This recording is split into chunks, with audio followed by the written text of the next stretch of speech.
I'm glad you did, Mr. Chair. Thank you. So I'd like to call to order the Armory Park Historic Zone Advisory Board meeting this Tuesday, December 16th, 2025, and is at 6:32 p.m. And we will start with roll call. Helen Erickson. I think she's here. Here, Steve. She's Yeah. saying that she's having some connection problems with Verizon. So I've had problems with Verizon all day. It keeps telling me my internet is unstable. So keep my Mhm. camera off, but Okay. I'm here. Thank you. The second on the list is Stephen Grady, Chair, who is me. I am here. Maurice Roberts. Here. Stan Schuman.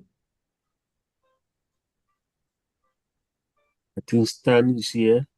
He's on mute. Sorry, I had my audio off. I'm here. Okay, thank you. Matt Smith. Here. And Lynn Sutherland contacted me and said that she wouldn't be able to attend this meeting, but we do Okay. have a quorum. You do have a quorum. Okay.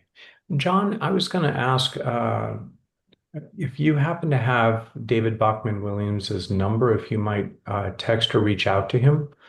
And I sent an email. Yeah, I can try them. Thank you. Okay, so second item on the agenda is review and approval of the legal action report, LAR minutes for the meeting of November 18th, 2025. And there were a couple corrections. Sorry, John, I realized that you had some corrections and some notes to discuss on that. Oh, I apologize. We needed to also have our guests introduce themselves. So I've gone ahead. Let me go back to item one. And so if we could have our guests introduce themselves, this will help with the minutes. So Ben, we'll start with you. I am Ben Forbes, owner of Forbes Meat Company. Thank you. And Annalisa? Hi, Annalisa for Studio Sama, and I will be presenting the Armory Park project at 719 South 4th Avenue. Thank you. And Raymond. Hi, Raymond Rash with DISA Architecture. As I explained to Michael, we're on two screens tonight just to make sure things keep moving smoothly. But appreciate being here. We're doing a preliminary review for a new patio space or a new patio cover for an existing patio space over at Forbes Meat Company. So happy to be here. Thank you. Gabriel. Hey, good afternoon. My name is Jose. I'm on behalf of Jujubu Designs. We're here to present the property at 212 East 17th Street. And Gabriel here as well, GGV Designs. Thank you. So the two of you are on the, okay. And have I, John Burr, who is here, and John Burr. Yeah, I'm a citizen advisor to the board through the month and got reappointed for next year. I'm on the phone with David. He's having problems. He may have to download the new Zoom protocol to join the meeting. So you may want to put off The call to the audience. I think I will to give him an opportunity. So we Okay. can to that item if the board approves. Have I missed anyone? Okay, so thank you everyone for attending. So item two is review and approval of the legal action report, LAR, minutes of the meeting of November 18th, 2025. And John, did you have some suggestions, or other board members, if you have suggestions before we make a motion? My understanding was Maurice is waiting for Ward 6 to reappoint him, and that's incorrect. It's J. Blackford is not an initial, it's a letter. I was surprised that there were actually no minutes. Okay. And the other thing was, I believe Helen's motion in correcting the minutes was that all doors are to be single light over dual panel for Okay. the LAR for the previous meeting. I agree with John. This is Okay. So do we have a motion to approve the minutes with those Are you correct? on? Yeah. Yeah, well, I will bring in a motion to approve the Okay, minutes hang on. Bye. As amended? as amended. Okay. Do we So, have, Mr. Chair, okay, go ahead. yes. Do I we was have, going to ask, I really want to get the amendment right. So either we can go slowly so I can take the notes because I will have the transcript, but transcripts sometimes do not really sure. true. So either that, or if there's somebody who wants to just do it and send to us as an email, that will be fine. If not, we can go slowly and I'll take notes. I could send you an email, but they're mainly typos corrections. I think Okay. it's too complicated to get into a discussion of the actual items. And then under board items, again, those are typos that I can send you. And then it's a correction on the minutes for the motion for a previous case, which I can send you. Okay, John, please do it as quickly as you can. Right now, they are requiring us to send the LARO to Button Commission within 3 days. So, if it is possible for you to send that to me and Desiree probably tomorrow or the next day, that would be great because we're supposed to send this to the city clerk's office no later than 3 days after the meeting, which means Thursday or Friday. Okay, should be easy. Thank you, sir. Thank you, Michael. And thank you, John. Sure. Do we have a second for the motion? I'll second. Made a motion. Oh, There's a- So Maurice made the motion and Stan is seconding the motion. Yes. Okay. Thank you. Any discussion? So I'll do a roll call for the roll call. Helen Erickson, I. Maurice Roberts, aye. Stan Schumann, Aye. Matt Smith, Aye. and Steve Grady, aye. The motion passes unanimously. So, call to the audience, and I'm just going to read this. Note public comment on any of the items on this agenda or other matters relevant to the advisory board can be made prior to the meeting by calling by 5 p.m. Any comments received will be provided to board members in advance. But we're going to do a call to the audience because we were contacted, both myself and Michael Taku were contacted by David Bachman Williams with just we're making no, we can have discussion, but there's no motion or anything to be made. So David, if you can ask your questions you have, Yeah. you All right. have all of Thank us. you, Steve, and good evening to everybody. Good evening, Mr. Taku. What's happening is that our house, which is now 35 years old, has gotten to the point where it needs a new roof. And we have sort of a photovoltaic on the south side, which is away from the street. The house faces 15th Street. And we have to take that photovoltaic off and put new ones on.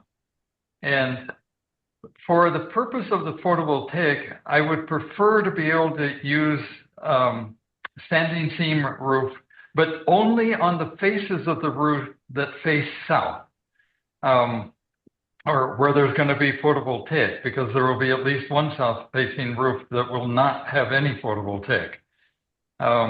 So that's my question is, can the rest of the roof have a shingle roof? And I'm looking at a aluminum shingle roof, very the same kind that we put on our house on 337 South 4th that was approved. And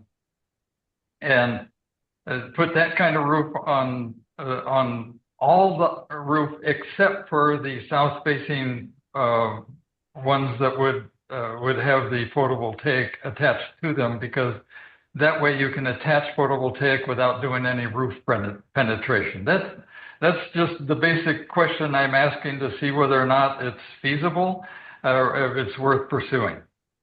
So I'd very much like to have your wisdom as to what you think about this.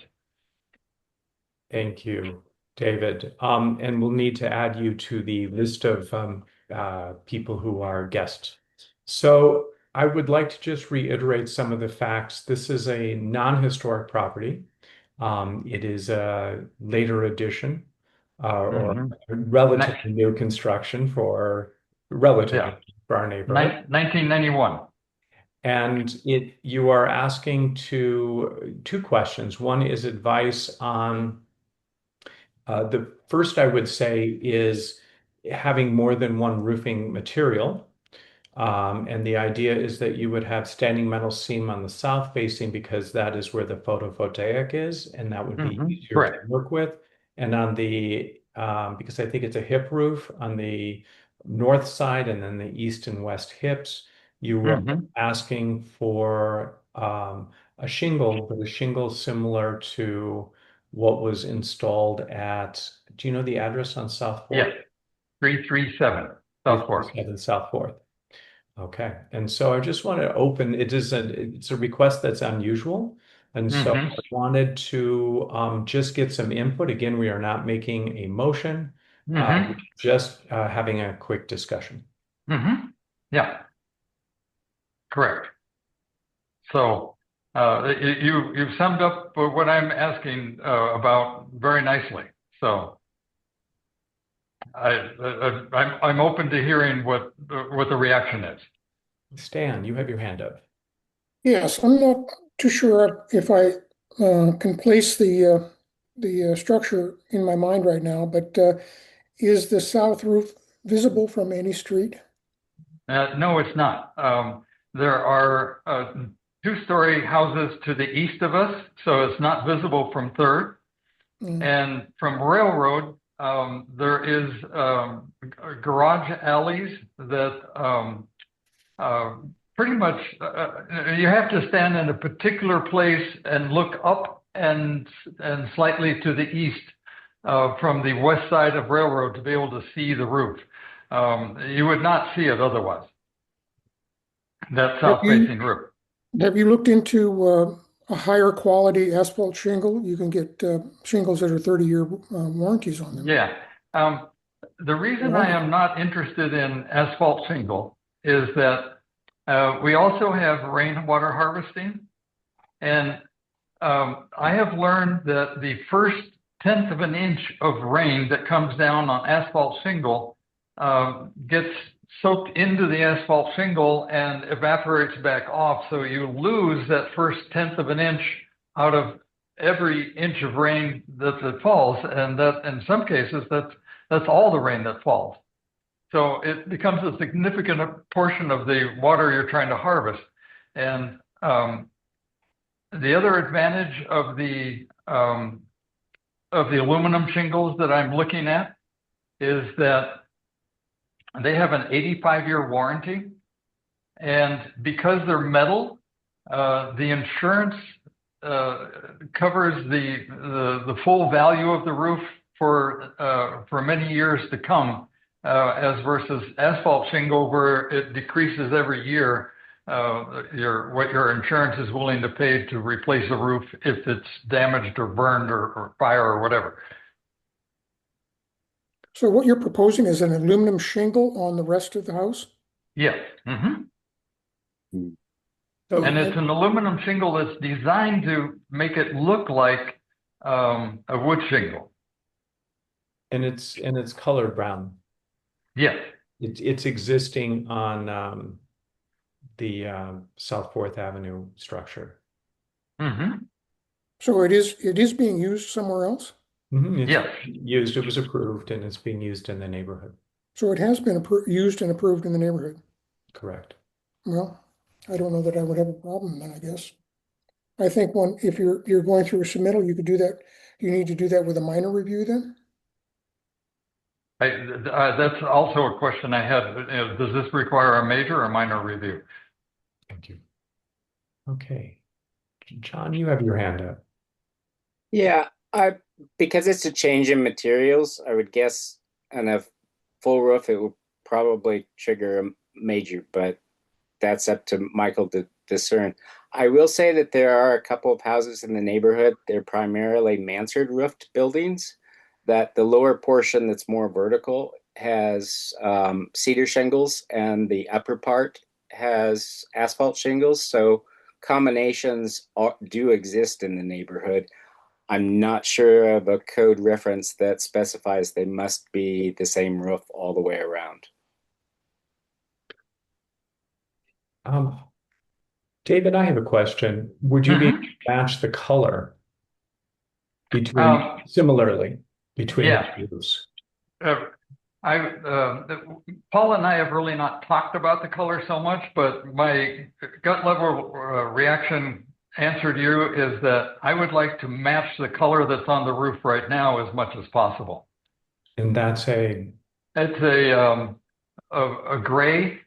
It's a very typical gray color for asphalt shingles. Mm-hmm. Somewhat light gray. Thank you. Stan. Yeah, why is it you can't use the aluminum shingles on the south side? Because the advantage of a standing seam is that you can attach photovoltaic directly to the standing seams by compression, and therefore there is no penetration on the roof. And penetrations on the roof always are potentially problematic, and so I'm trying to avoid those penetrations on the roof. And I'm not too sure I understand that. Are you saying, are you putting that on with some type of adhesive? No, they have clamps that clamp onto the standing seam. Oh. So that it hangs onto the roof that way, as versus drilling holes in the roof and putting bolts in. It's the standard, the other way of attaching photovoltaic to a roof. And I have one follow-up question that's going to be logical. I think I know it's an aesthetic decision, but why not standing seam on all the roof? Well, I recall that in this neighborhood, we tried to stop people from putting up standing seam because it's not original. There are several, including my neighbor to the west across the railroad, that are standing seam. But I kind of fully agree that I don't really think standing seam is appropriate on historic houses. If I could clarify, standing metal seam was historically used, but traditionally on very simple roof lines.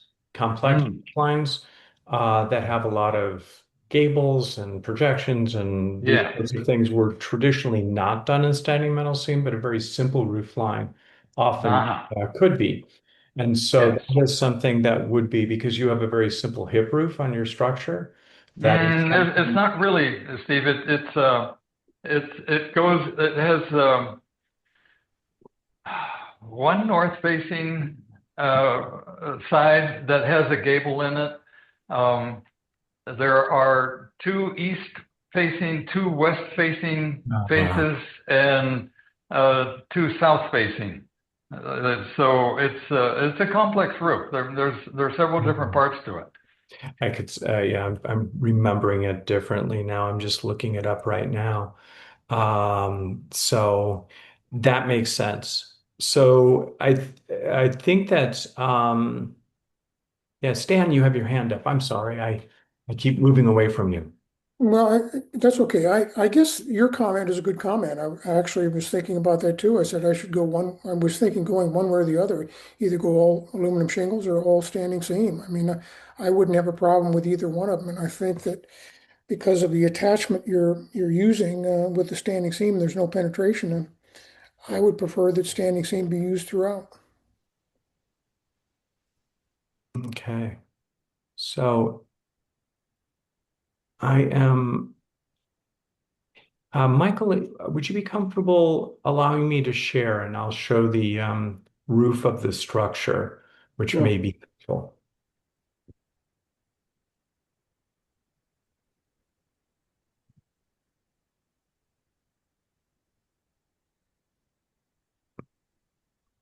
So we're looking at the structure here and the portion. So you're looking at the south facing. Oh, I'm sorry. Are you seeing what I see? Yes, our house is square in the middle of that view, and you have the house to the east of us, the house to the south of us, and the house to the west of us.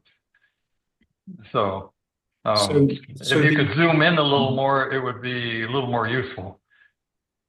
that's as zoomed in as I can go with Okay, all right. this. But yeah. So, you can see that there is, the house is actually in a U shape, and the roof follows the U around.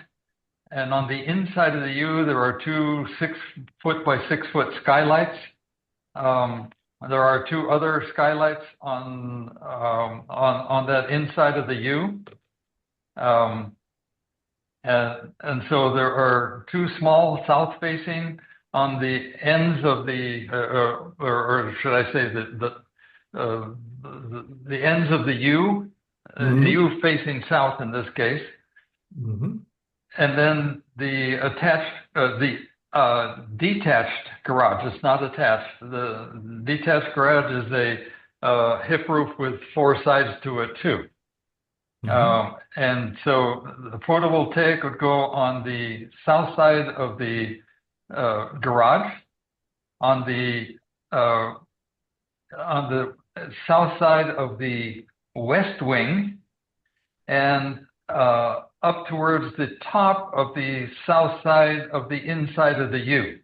There would not be any photovoltaic on the east wing because the tree on that side is too tall and it would shade photovoltaic.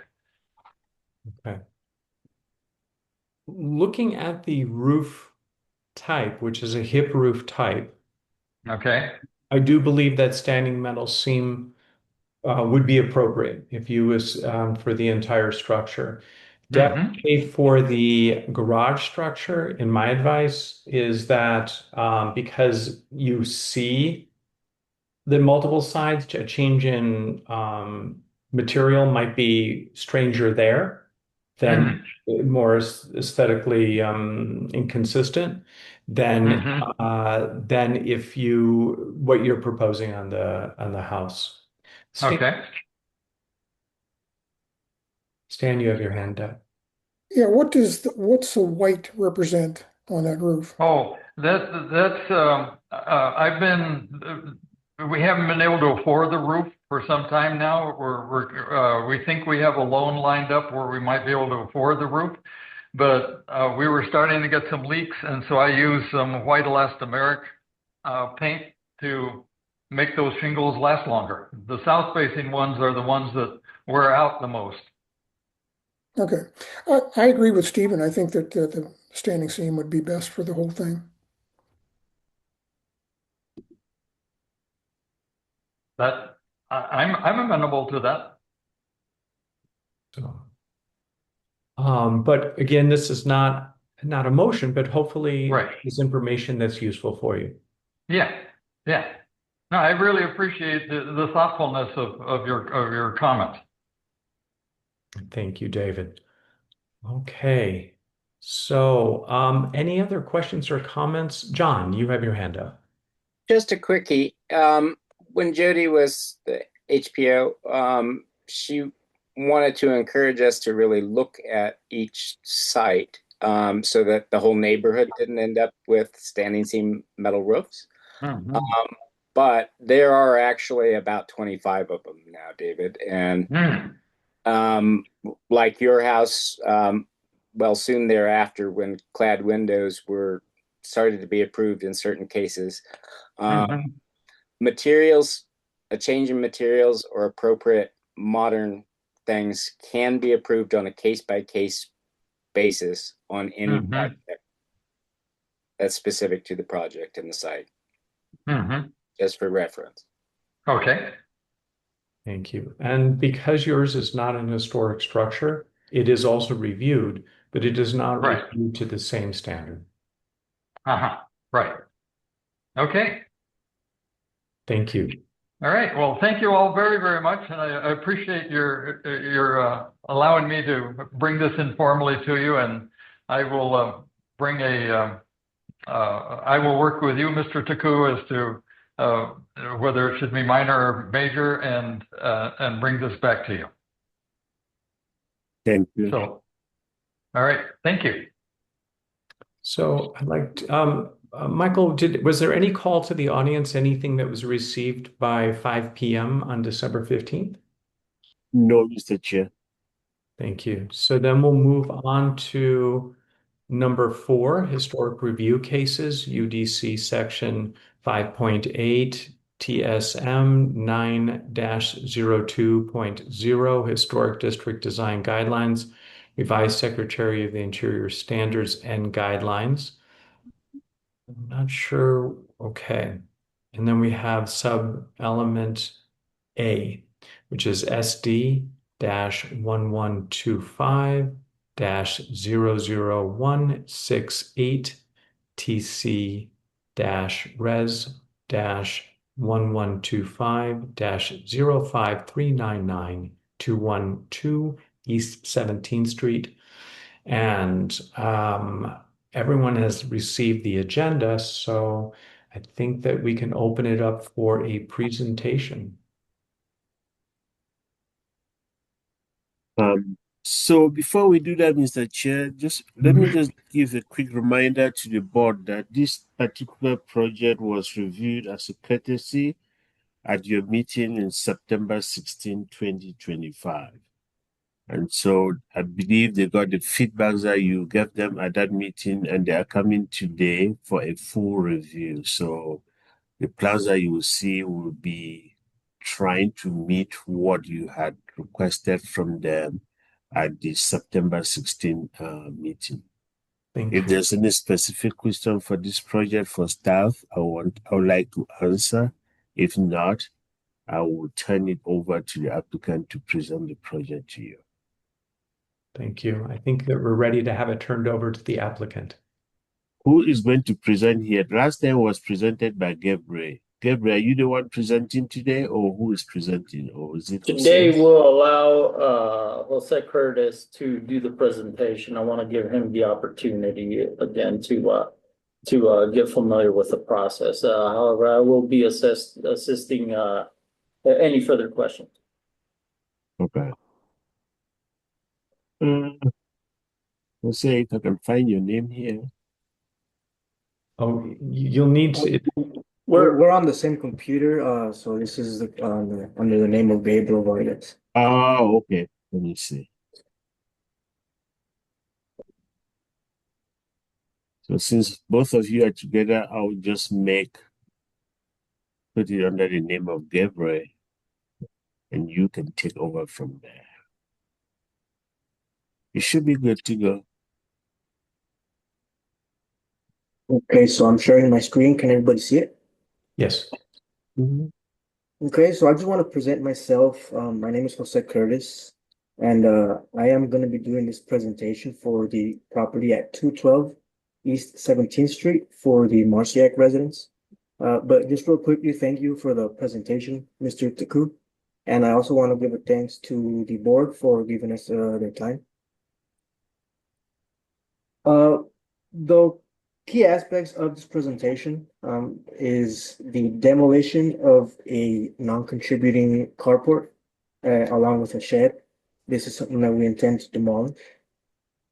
We are also going to be removing and replacing some fencing, particularly on the south side. It is a south wood picket fence that you can see here in the top picture. And then on the east side, we're going to be replacing a portion of the chain link fence you can see on the lower picture. The garage addition that we are proposing is on the southwest side, as you can see on this site plan. This is an attached garage. However, right, it's important to note that although it is attached, the structure is independent. This is something I'll get a little bit more into as the presentation continues. So first, I want to talk about the demo of the non-contributing carport. This is something that was talked about in the pre-application meeting. The owner deemed this to be a little bit cumbersome, and it is non-contributing, and it is also non-conforming. It encroaches on the south and east setback, so we're going to be demolishing this. We are also proposing to replace the southern fence. This currently exists as a wood picket fence, along with we are replacing a portion of the east fence. This is currently a chain link fence. We're proposing this to be replaced with a corrugated metal panel fence. This is going to be a 6 foot, more or less, tall fence to try and match the existing heights. It is a vertical rib corrugated fence, and it's proposed to be a oxidized finish. As for the garage, like I said earlier, this is an independent structure, meaning that we're not modifying anything of the existing residence or the existing structure. This garage has its own footings, as well as its own load-bearing walls and its own parapets. It is 12 foot high and 432 square feet. It is a one-car garage with 2 doors on the north and south of the garage. The materials proposed are a concrete, monolithic concrete foundation. It is a wood stud wall with a parapet construction, one slope roof, and the texture that we're proposing is a sand floated stucco texture that matches the existing residence. The color is white. The existing residence is white, and so we're proposing this to be white. We have 2 doors, 2 garage doors. These are a standard windowless sectional garage doors. These will be painted white as well, so this will all match the existing residence. I want to point out quickly here on the north elevation. On the left of grid line B, we have some existing ornamental aspects to this house. What this is a Spanish tile ornament towards the top of the parapet. And so we are proposing to add this to the garage, so you can see on our keynote 8, to make it look similar to what is existing. Again, on this north elevation, there is a portico shade that is also existing. This is on the west side of the property. This is has an existing wrought iron metal gate that is see-through. We're proposing a flat metal panel to be attached to this gate and painted black. The existing gate is black, and so with the purpose of creating privacy for the garage and screening so that it is not as visible from the street front. I want to bring it back to the site plan. The current setback for this garage is 8 feet. We are encroaching this setback. As you can see here, we're at 6'2". So we want to also get a waiver of setback. We want these setbacks to be waived, and this is what we are asking for. We have multiple properties around the development zone that also encroach on the setbacks, and so we wouldn't be the only ones. The most prominent ones are to the right. We have 2 properties, is at 218 East 17th Street and 216 East 17th Street. These have side setbacks of practically 0. The houses are back to back. And I also want to call out the property at 703 South 5th Street. From what I can see, the setback of the west setback is approximately 2 feet.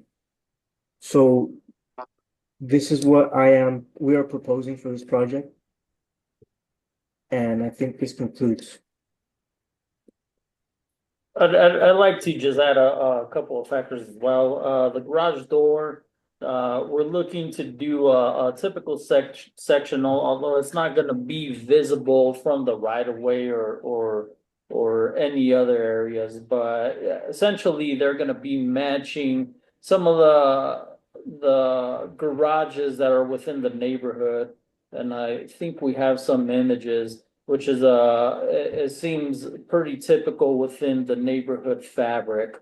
And then the other thing, the roof drainage, we are proposing downspouts, and that was one of the things that was a little questionable to see if how the committee feels about having those two drainage points on the west end of the property. Also, Jose did mention from the right of way that we do have, I guess, 2 layers of fencing to include some of the privacy. So this garage will not be visible from the street front or any point of the right of way. And I think that's about it. So we're open to the board to listen to your questions and comments. Thank you. Thank you.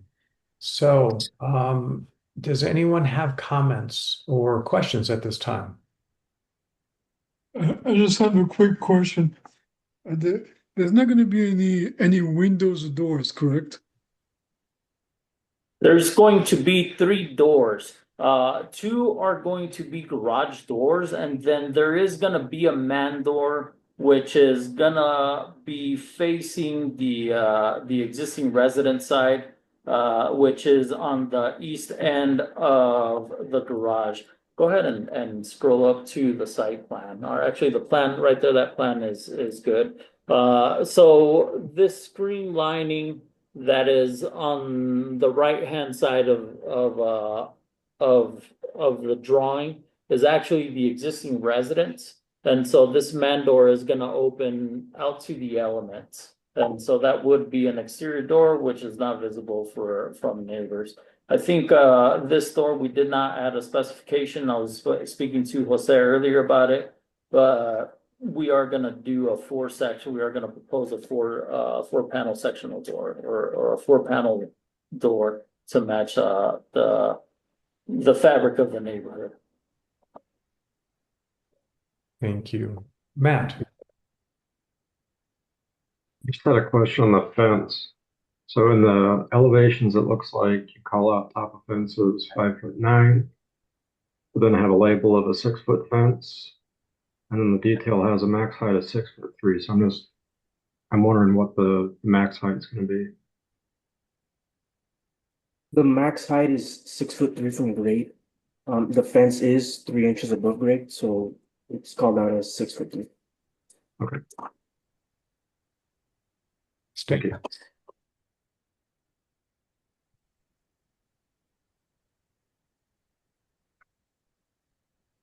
Stan. Yeah, you made a note that tells me that the door that you're going to be using, the man door, is going to be a wood door, 4 panel, or is it going to be metal? That's correct. It will be a wood door. Okay, it's a 4 panel door? Yes, sir. Okay.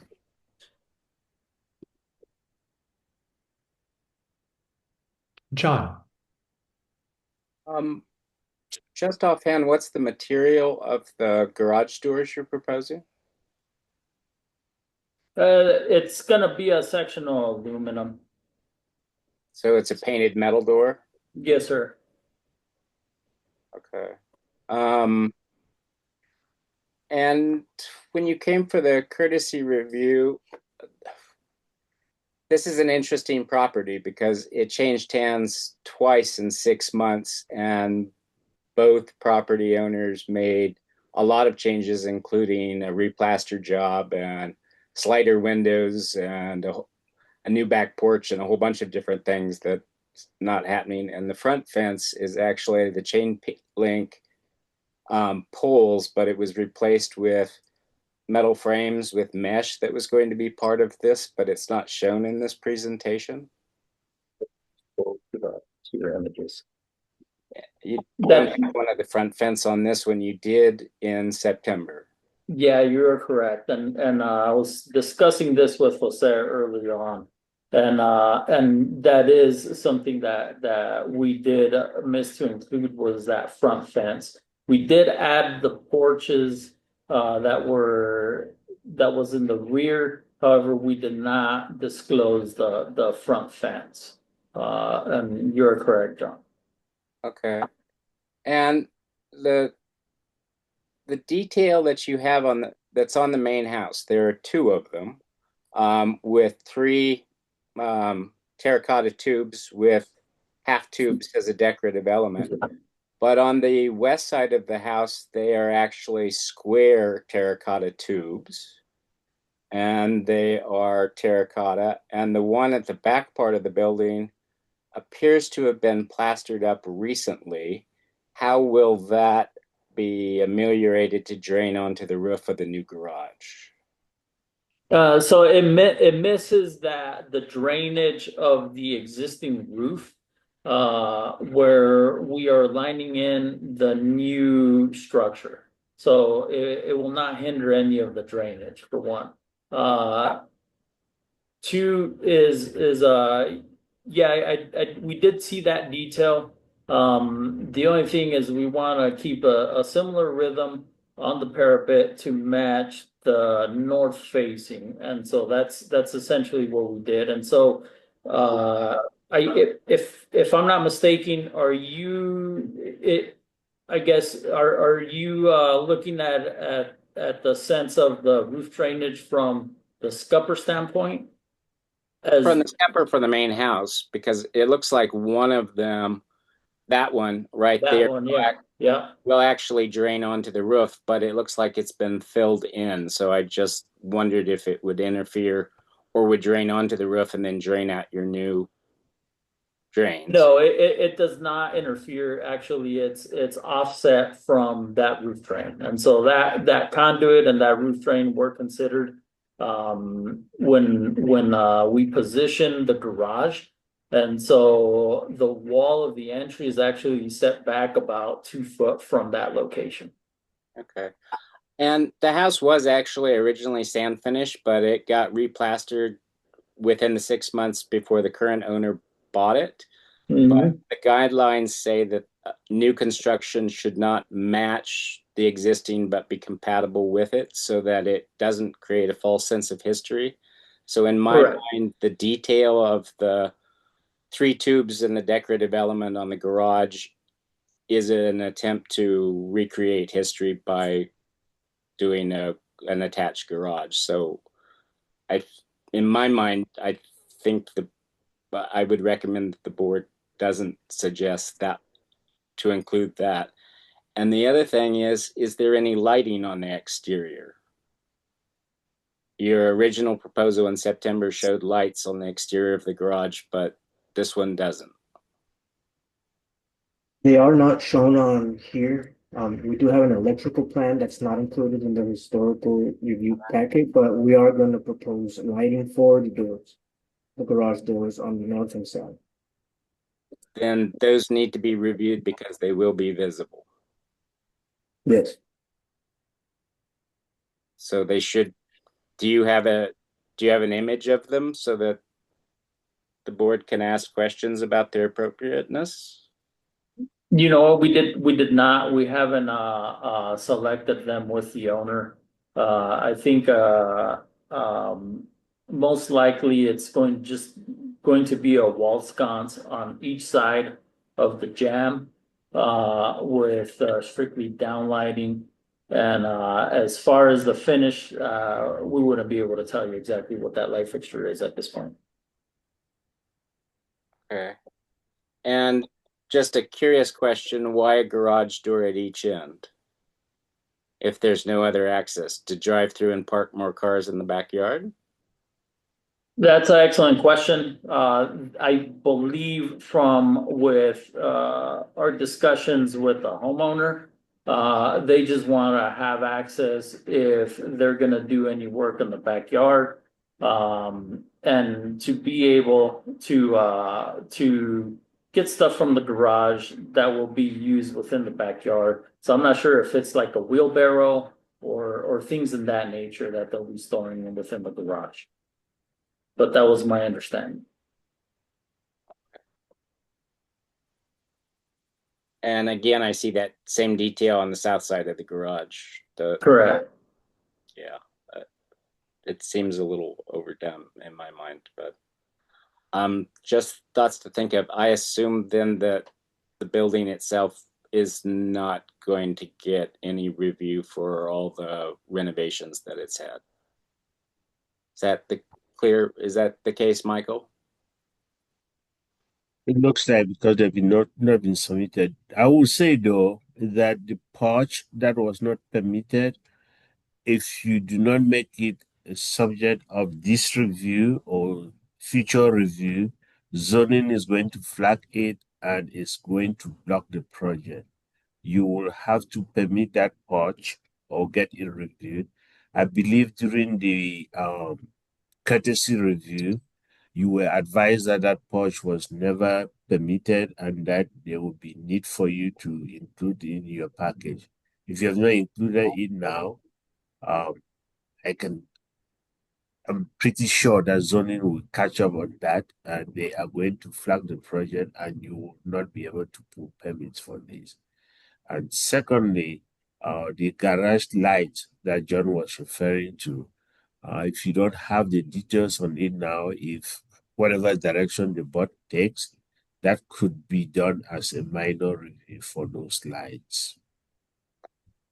A follow-up question then, Michael. Since originally, well, a year ago, the square double hung on that same facade we're looking at now was a door, and it's now a double hung window, and the window next to it is a slider, which was never reviewed. Do those have to be, because they're not visible, do they need to be part of this motion to not flag zoning?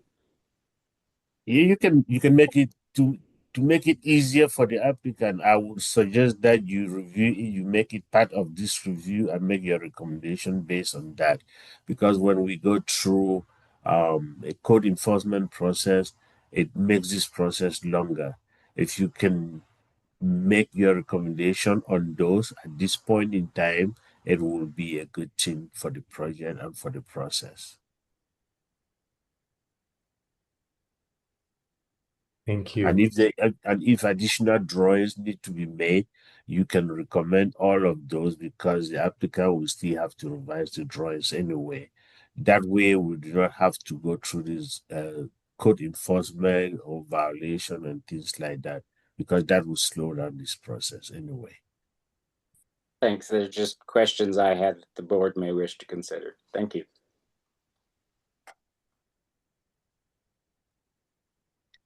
Oh, Stan. So John, are you saying that these windows are relatively new? They've been recently replaced? Yes, it appears that the slider on the left next to the garage in this image was added by the longtime property owner who changed out most of the windows on the east side of the building. Some of them are kind of unusual because they're 4 feet long and 2 feet high, but they're double hung and appear to be some version of metal. But the flipper who had it for 6 months that sold it to Ms. Marciak also changed a number of windows and did a restucco job. So I don't know how to advise the cumulative effects of the property has not had a permit since 1938. It's been re-roofed, it's got HVAC, it's got all sorts of different things. But obviously we don't want to create a problem for the owner or the designer for something that's completely different. I'm just wondering what to address so that they can get an appropriate replacement for the property in this review process that Michael is leading.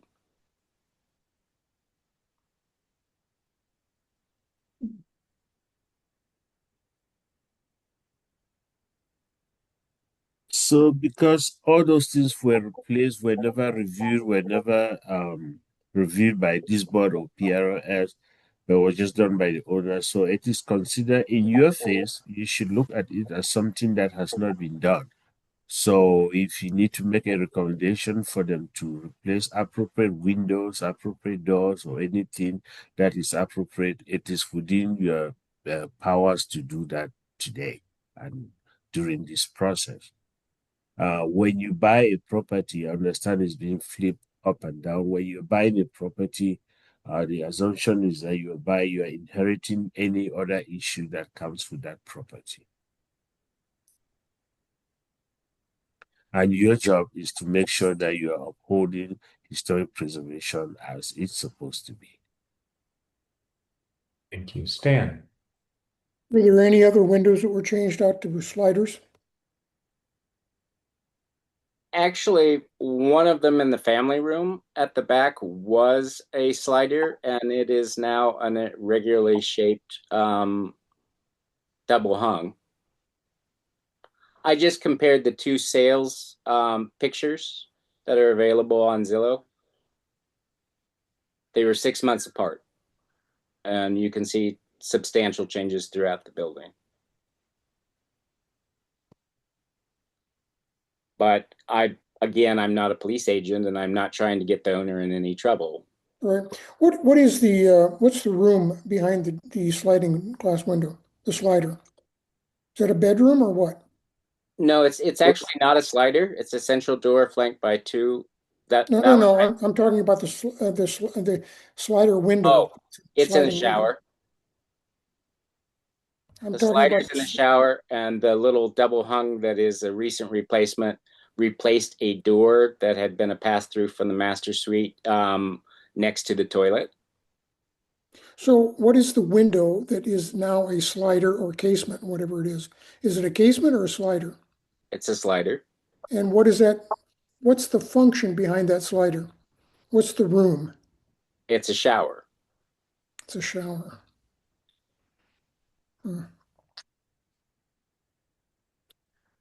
Well, but again, it's not part of this proposal, but the visible right. things on the face that are part of this application probably should be addressed by the board. Well, I don't know how the board feels. I mean, I think that, you know, we I think need to be aware of the fact that some people are creating some violations and maybe there has to be some penalty for it. I'm not too sure if we want to take it that far since this is the back and it's not visible from the street. I don't have a feeling one way or the other. I mean, I could probably accept it as it is, but there should be some consequence because it's not been submitted when everybody else has to technically submit their projects for review and approval. What's everyone else feel on this? And I think that we need to address it, whether or not we find reason why it is potentially doesn't have to be corrected or whatever. I think we have to address it because we can't have, now we're seeing it and we don't want to create a precedent. And so that's my feeling. I don't know how easily it would be to make that a fixed window since it's a bathroom. I'm assuming that there's a vent of some type in there, an exhaust fan. If there's an exhaust fan, there doesn't need to be an operable window. If that could be a fixed window, that might be a simple solution for it. Would you like to make a motion, Stan?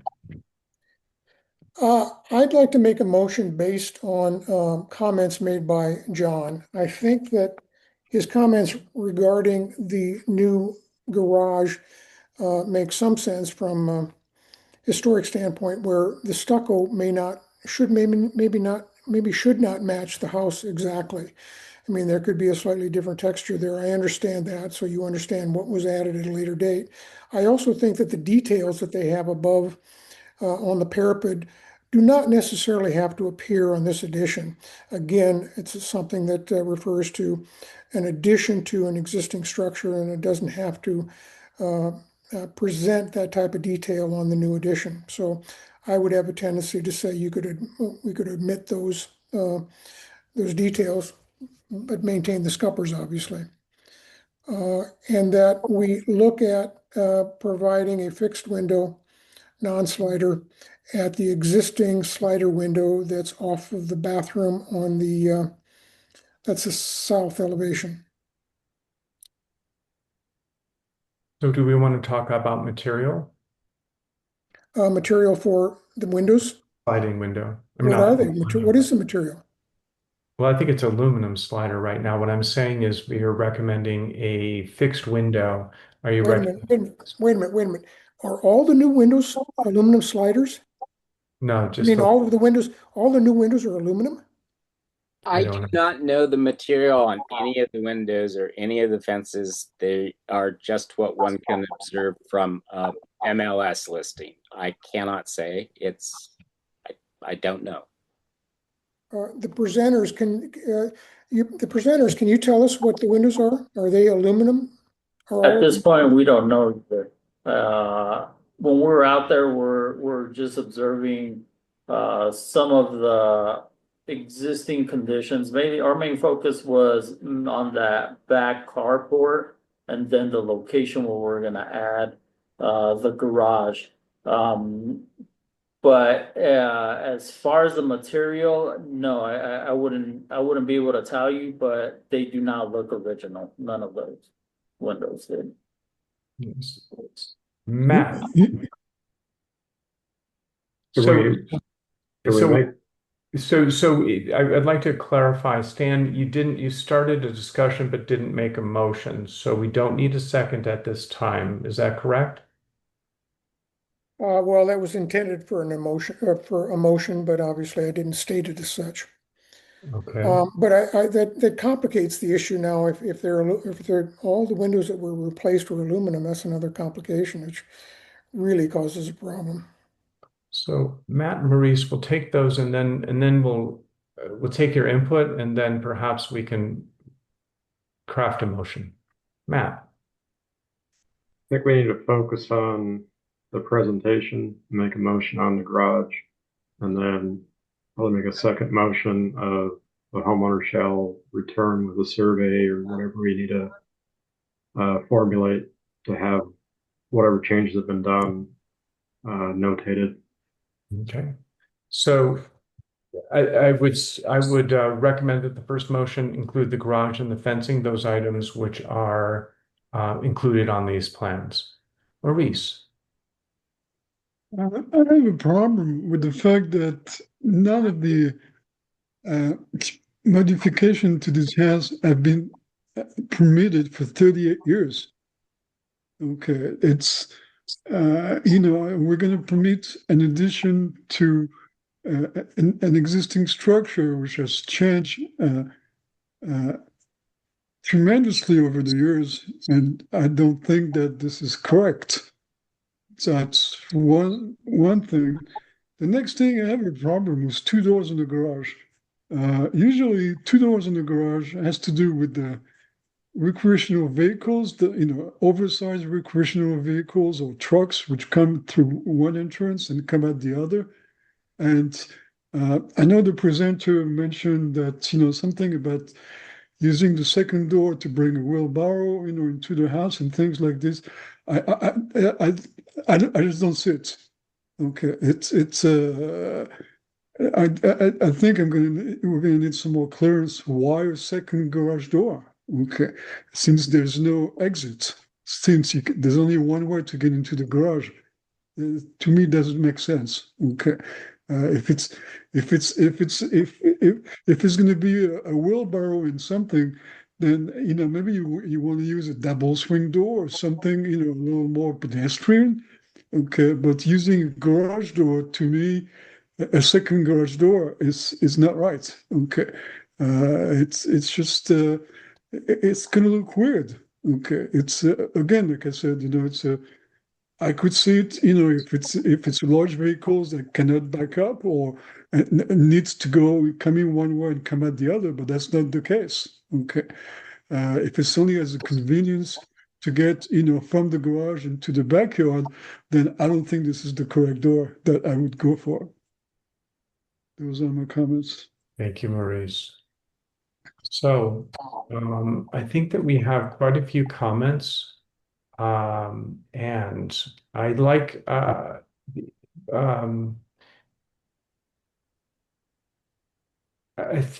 think we can make two motions. Michael, it would be appropriate to make two motions. Yes, Mr. Chair, can make as many motions as you like. There's no Yeah. limitations on that. Okay. Or if the board feels that you're not comfortable approving it as it is right now, maybe one of the things, as you say on the agenda, we said that the board has the authority to recommend approval with conditions, denial of the project, or may continue the item for the next meeting. So those are the options that are before you today. So there is one comment that I would like to make, and that is, and John, if you can help correct me, the height of fencing, when we say that there's a 6 foot maximum, do we have a 6 foot maximum in our guidelines? The 6 foot maximum is a zoning code maximum and a standard that is used. There is some variety to that in the as-built thing, but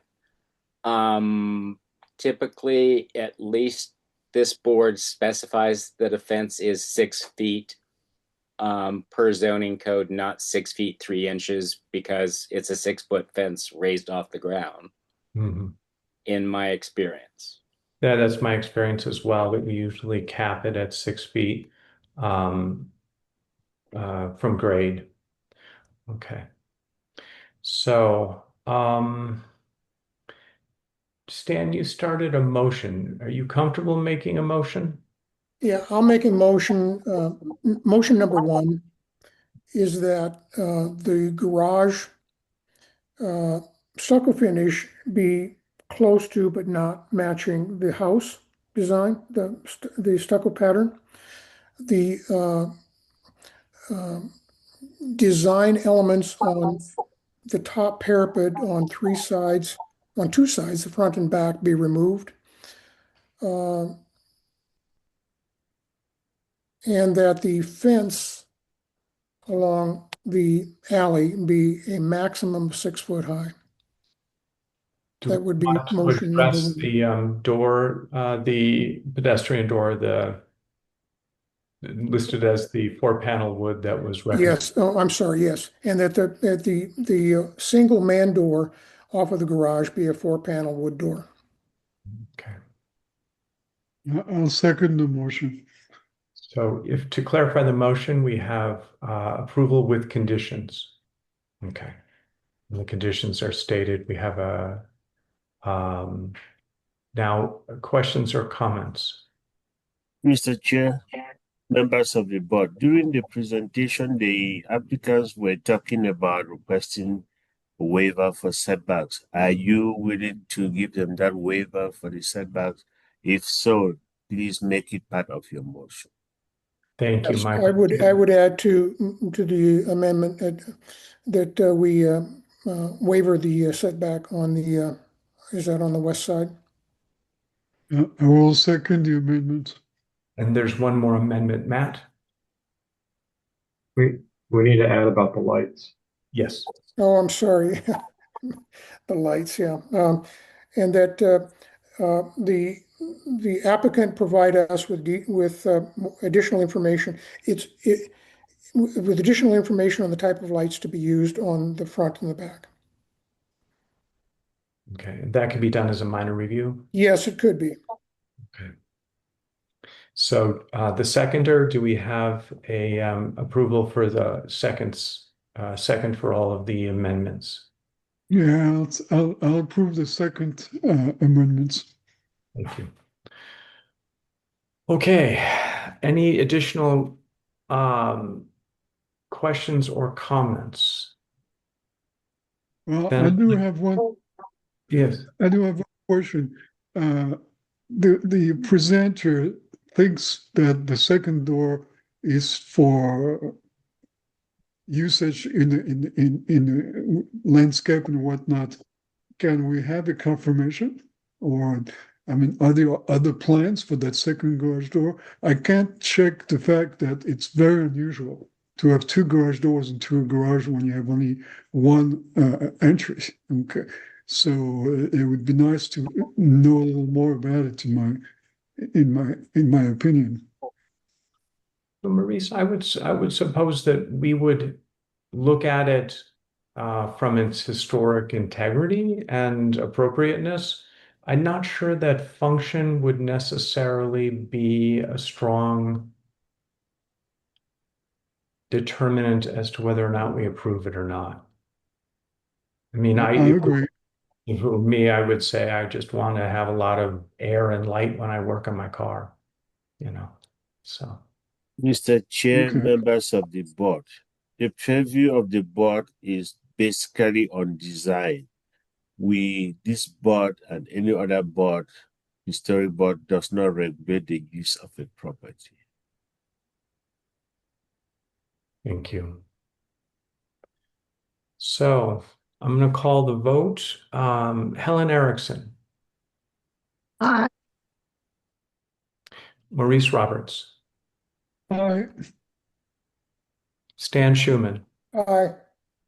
Matt Smith, Aye. Steve Grady, aye. So the motion recommendation to approve with quite a few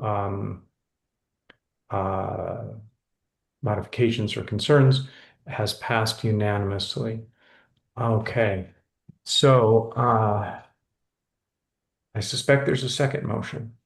Yes, I'll make a second motion in that the owner provide us with information regarding the existing windows throughout the house, including any windows or doors that were replaced. They need to submit to the board for review and comments. I will second that motion. I do have a question. John, was it only windows that we were looking at? I think that the rear porch needs to be addressed and the front fence that was replaced, which was chain link, but not the poles, but the other stuff. Okay. So the person who made the motion, would you like to include those in the motion? I'm not too sure I understood what John was talking about. Michael wanted the board to address, so it didn't flag zoning, the new rear porch. I'm not sure if the 1981 edition was actually permitted or not. That would be a Michael question if the city has records of it. But yeah, a number of the windows have been changed, and any exterior modifications that appear not original, including the rear porch and the front fence. Okay, let me change my motion then. I make a motion that the owner submit to the board any modifications that were made to the windows or doors and any additional modifications that were made to the house, in particular the back porch And the fence. and the fence and the front fence. Front fence. I will second that new motion. Thank you. So these would be prior to the ownership of the prior owner. And so what we're looking for ultimately, I think, is to bring information so they can do some research as to what had been changed, especially in the most recent period, and to try to bring those into compliance. Is that the idea? Well, I'd like to get information about what has actually been done. I think that if the present owner took over this project with these modifications being made by the seller, I think the present owner maybe have some reason to go after the original seller on this, because he bought it with the understanding that everything was approved. I think the existing owner has some potential, or the original owner has some potential liability on changes that were made without approval. I don't know how far we want to carry this, but I think it's something that we need to bring up and have presented to the board so that we can understand what happened and maybe find a way to resolve this in the future. I don't know. I think at this point, I just want to see what has been done and whether or not it was an appropriate modifications to an existing structure. Thank you. So your motion stands and the second stands. Any additional? Mr.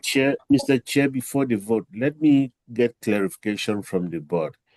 This second motion, are you requiring them to come back to the board with this project, or you want this project to continue and then they resubmit this as a second project? I just want to understand where the board is going with this.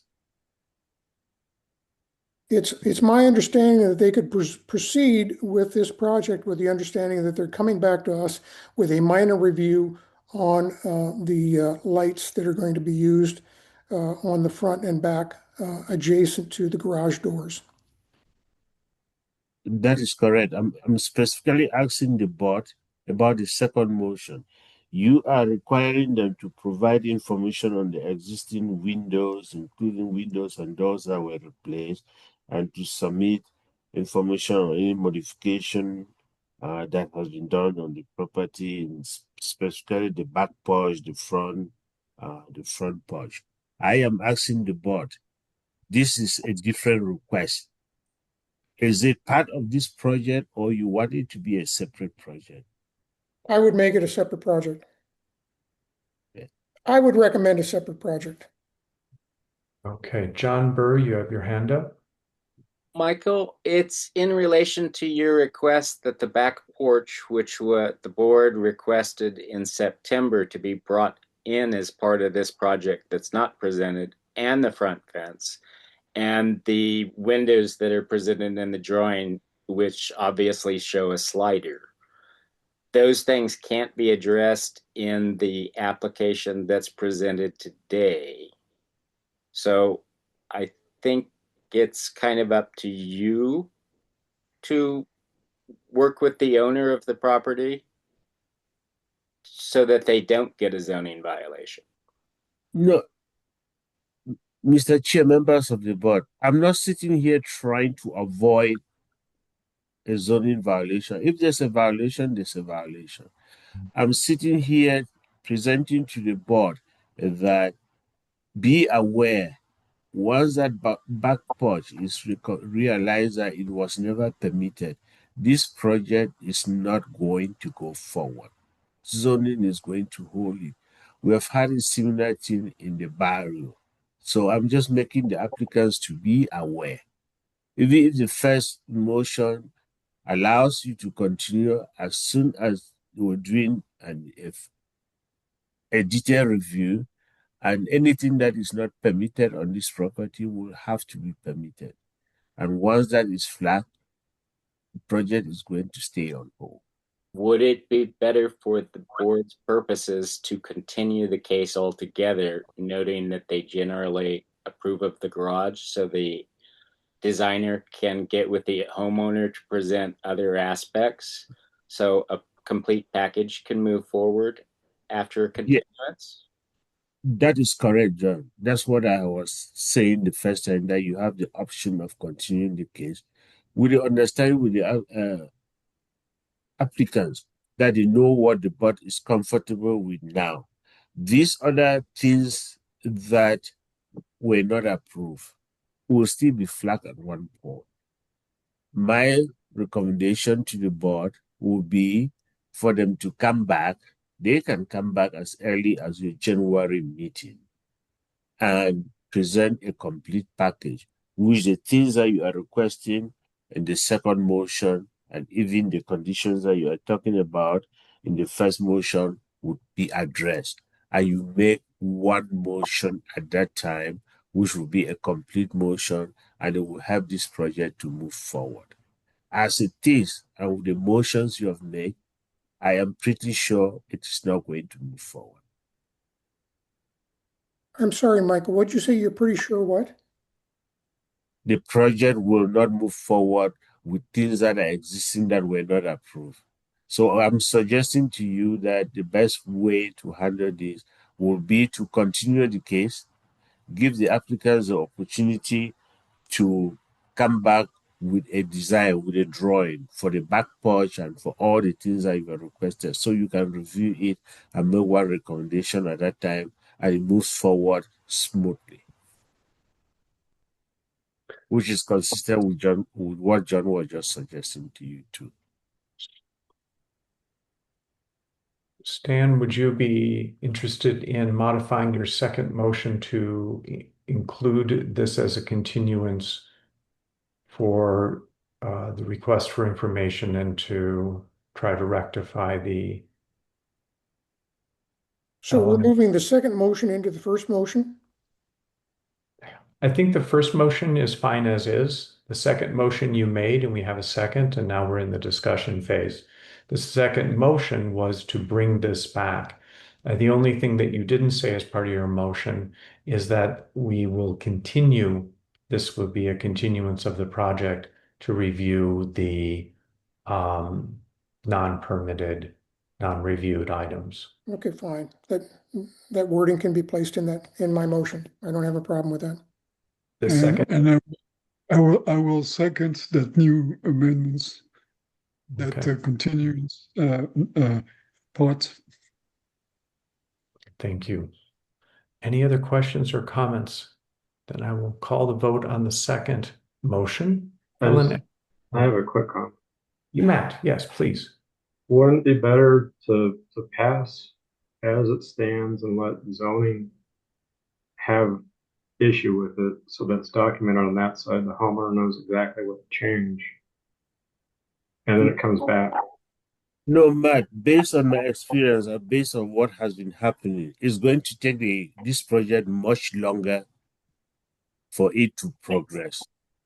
You can say that we should pass it as it is. I'm saying to you that based on what has been happening with other projects, it's not going to go forward. I understand that, but there's no metric for the homeowner to correct at the moment. Just they're going off of our recommendation.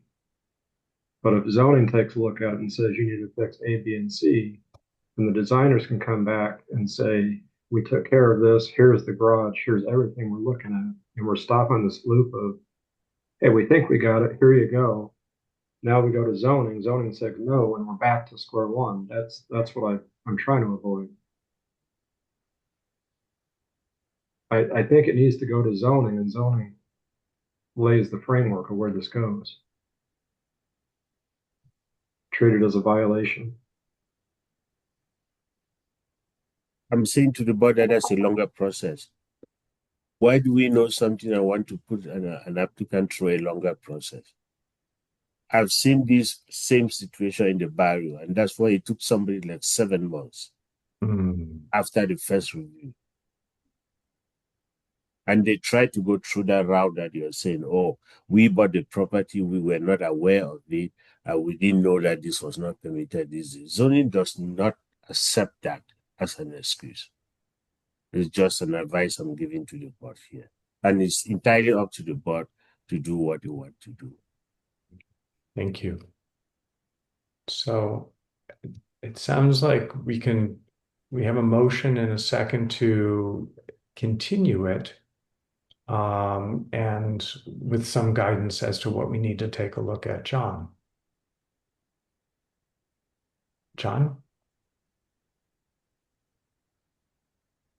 It might be easier if you vote to overturn the first action that you voted on, so that and rescind the current action and make a single action to continue the case, so that the questions on the garage can be addressed and the questions on the unpermitted items and the things that were not addressed be met, in revised drawings at a continued meeting. Wouldn't, because we've already made a motion, the second motion is to continue, wouldn't that have the same effect? Yes, it will have the same effect because the first motion has been made and voted upon. So you're not going to go back and change it. It's already closed. So that is why the second motion will have just what the chair is saying. The second motion will have the same impact. So it will be appropriate to do the second motion as a continuation. And then when they are coming back, they will know at that time that, yeah, here is what was said in the first motion. They can address and they should address those issues alongside with these continued things when they do come back. Okay. Then I will continue to call the vote. Helen, did you already vote on this? I didn't, but I will vote aye. Okay, Maurice Roberts. Aye. Stan Schuman. Aye. Matt Smith. Aye. Steve Grady, aye.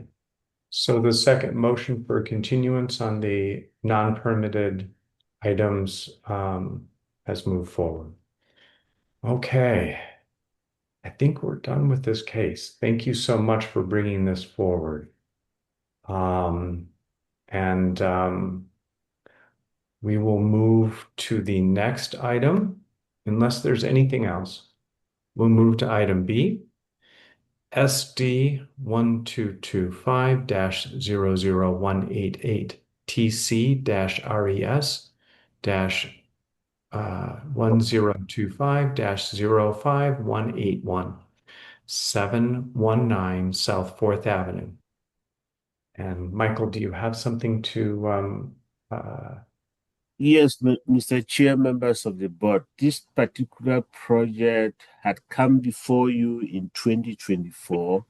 As a matter of fact, it came as a courtesy review before this board at a meeting of December 17, 2024, where the applicant presented what they were proposing to do at the time.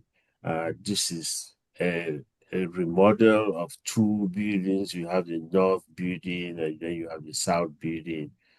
They have gone through this is actually phase 2 of the project. The phase 1 was basically an interior remodel of the two buildings, which they did not need to come to you. So that is why that was not reviewed. But today, before you, they are coming with exterior remodel and modifications on the building, the north building and the south building. That is why it is coming to you. So they'll be explaining to you the modifications that they are doing on the north building and also the modification that they are doing on the south building. And there are some other additional things, exterior things that they are doing, like the garage and things that are not on any of the building they are detached. So those are what will be coming to you. They did get guidance from you, just like the previous case, from the minor review, from the courtesy review that happened in December of 17, 2024.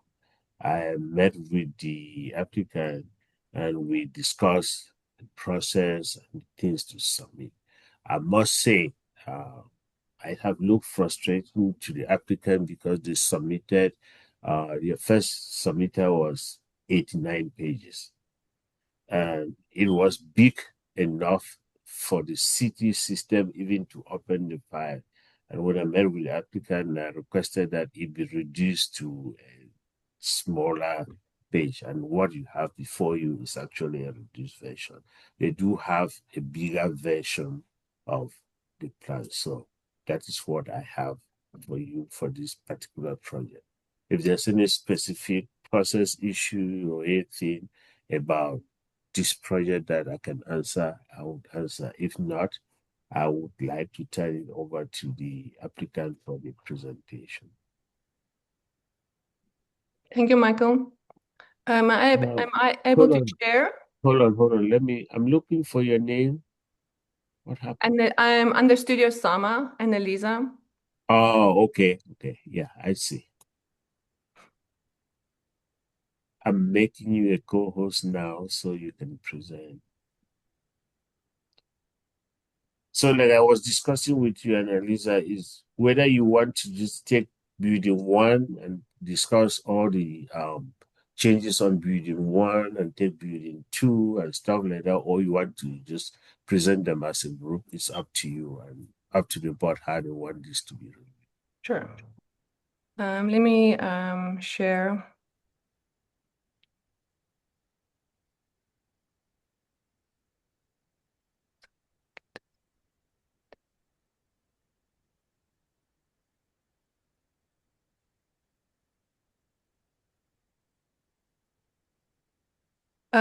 Good evening, everyone.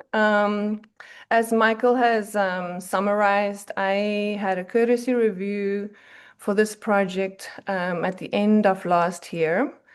But due to the complexity of the project, there's multiple structures on this lot. The owners have, since that courtesy review, we had decided to split the project into two phases. Phase one being an interior remodel only for unit one, which is our southern building on the property. And that has been approved, and we are currently already on site doing those interior remodel modifications. This presentation pertains to what we are referring to as phase two. That includes modifications to the exterior for building one and building two, and then additional structures within the property.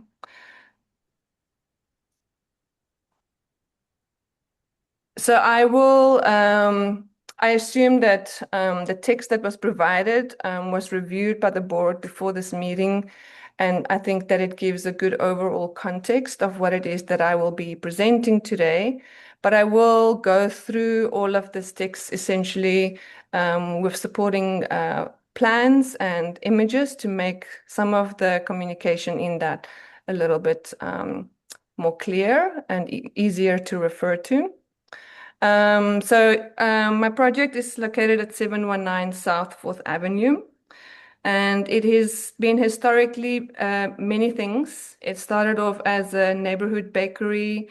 It has also been remodeled to become a multi-unit complex totaling 5 bedrooms, 5 bathrooms. And the current owners wish to occupy this site as a single family residence. So there is complexity in how do we unify this fragmented nature of the structures on the site while respecting its historic content. So I'll just use the site plan just to orientate everybody. The northern building is referred to as Unit 2. The southern building is referred to as Unit 1. Then we have an entry on 4th, and we have an entry courtyard. We have an original courtyard wall. Then we have a central courtyard and a backyard. And then there is a kitchen terrace addition to the east end of Unit 1. And there is a courtyard and shade structure addition to the east end of Unit 2. There are multiple CMU garden walls on the property, cistern for water collection, a steel structure carport, and an existing storage structure. This aerial view just kind of gives you another perspective of it to clearly show this kind of historically strong character of this property, which is what we are really working at preserving in our proposal, where the project is really always been about living units arranged around a central courtyard, and there's always been this sequence of moving from 4th Avenue through a sequence of courtyards into the property through an original ZAG1 entry. And then towards the back here, you can see that existing kitchen, terrace, shade structure and court, carport and storage. These images, I'm not going to spend too much time on it, but it does just show some of the reference of the existing context for both South 4th Avenue and for Railroad. This page essentially summarizes all the modifications and additions that we would like to do within this project. And it's been categorized in the general site and then under Unit 1 and under Unit 2. There's a total of 19 items on this list, including a request for setback variances to be approved and comment on our pool, which will be under a separate application through a specialist, but we do have it indicated on our site plan. I would like to come back to this list at the end of my presentation to call for a formal vote tonight on this project. Since we are sensitive to time as we are already on site for phase 1, and there was a delay in us getting into an agenda with the board, we would prefer not to spend another month to come back for more further comments. So if it is possible for the board to provide a formal vote today for under an itemized list, so there will be essentially 21 motions, I guess, if we motion on all the items listed, to be approved with conditions or denied, I would appreciate that. I'm going to use this this AXO drawing to discuss and point out more overall modifications. So the top 2 AXOs are representing existing structure of the property. The one on the left is from the northeast view, so essentially from Railroad, and then the AXO on the top right is essentially your view from 4th, obviously as an AXO, and then the bottom 2 AXOs indicate the full scheme within the proposed design. So looking at the top 2 AXOs, what we would like to demolish is indicated in the blue dashed elements. Can everybody see my cursor? Yes. Yeah. Okay. So within the entry courtyard, there is a steel shade structure, kind of like a trellis.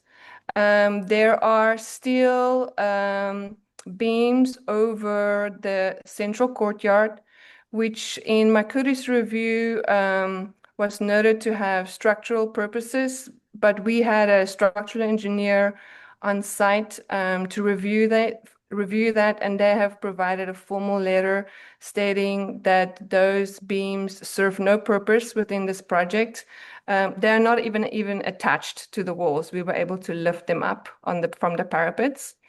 We would also like to demolish the existing kitchen terrace to the east end of Unit 1. We would like to demolish the existing court, that's CMU walls, and a shade structure on the east end of Unit 2. We would like to demolish all existing garden walls within the boundary walls that are CMU, including the CMU planter boxes. And we would like to demolish the cisterns. There's 2 on the property. And then also demolish the existing steel structure carport towards the east of the lot on Railroad. Our existing property boundary wall along Railroad isn't on our property line. So for the proposed scheme, we are requesting a demolition of that to actually move it onto a zero lot line, which is one of the variances that we would request because that boundary wall will align with our proposed garage and cabana structure. I'm going to quickly just flip to this slide and then I'll go back to the AXO just so that while I've talked about the demolition, I can show you those structures in images. So this is that entry trellis kind of shed structure that in that entry courtyard that we wish to demolish. These indicate the steel beams that are not attached to the top of the parapet on the north building. The existing kitchen terrace on that east end of building 1 that we wish to demolish. The cisterns, there's 2 of these on the property. We would also like to demolish or remove this non-historic compliant steel cladding that was introduced by the previous owner because this wall was essentially completely non-exist. And we will remove these steel panels and replace it with a wall structure and stucco to match the surrounding walls of the historic building. In this lower image, you can see some of that CMU garden walls that we wish to demolish, and then a little bit of the extra trellises that's around the property, and then the steel carport that we wish to replace with our cabana and garage. Now, going back to this slide, looking now at the bottom 2 axos, I would like to start off by talking about the general height compliance for our project. Our existing buildings are all sitting at 15 feet for the north and the south building. And our proposed terraces, meaning, sorry, I'm going to point to the proposed terrace, the entry terrace, and the proposed kitchen terrace will be at 11 feet 6 inches, so lower than the existing structure. And our proposed cabana and garage structure will be at 12 feet 6 inches. So we meet all height compatibility within Armory Park, being consistent within our lot and surrounding context. For the setbacks, where we would like to request variance, we would, on the east end of the property, we would like to request a zero lot line. There are multiple other structures within railroad that have garages and or other accessory structures on a zero lot line, and there is some reference images later in my presentation when I also show that elevation in more detail.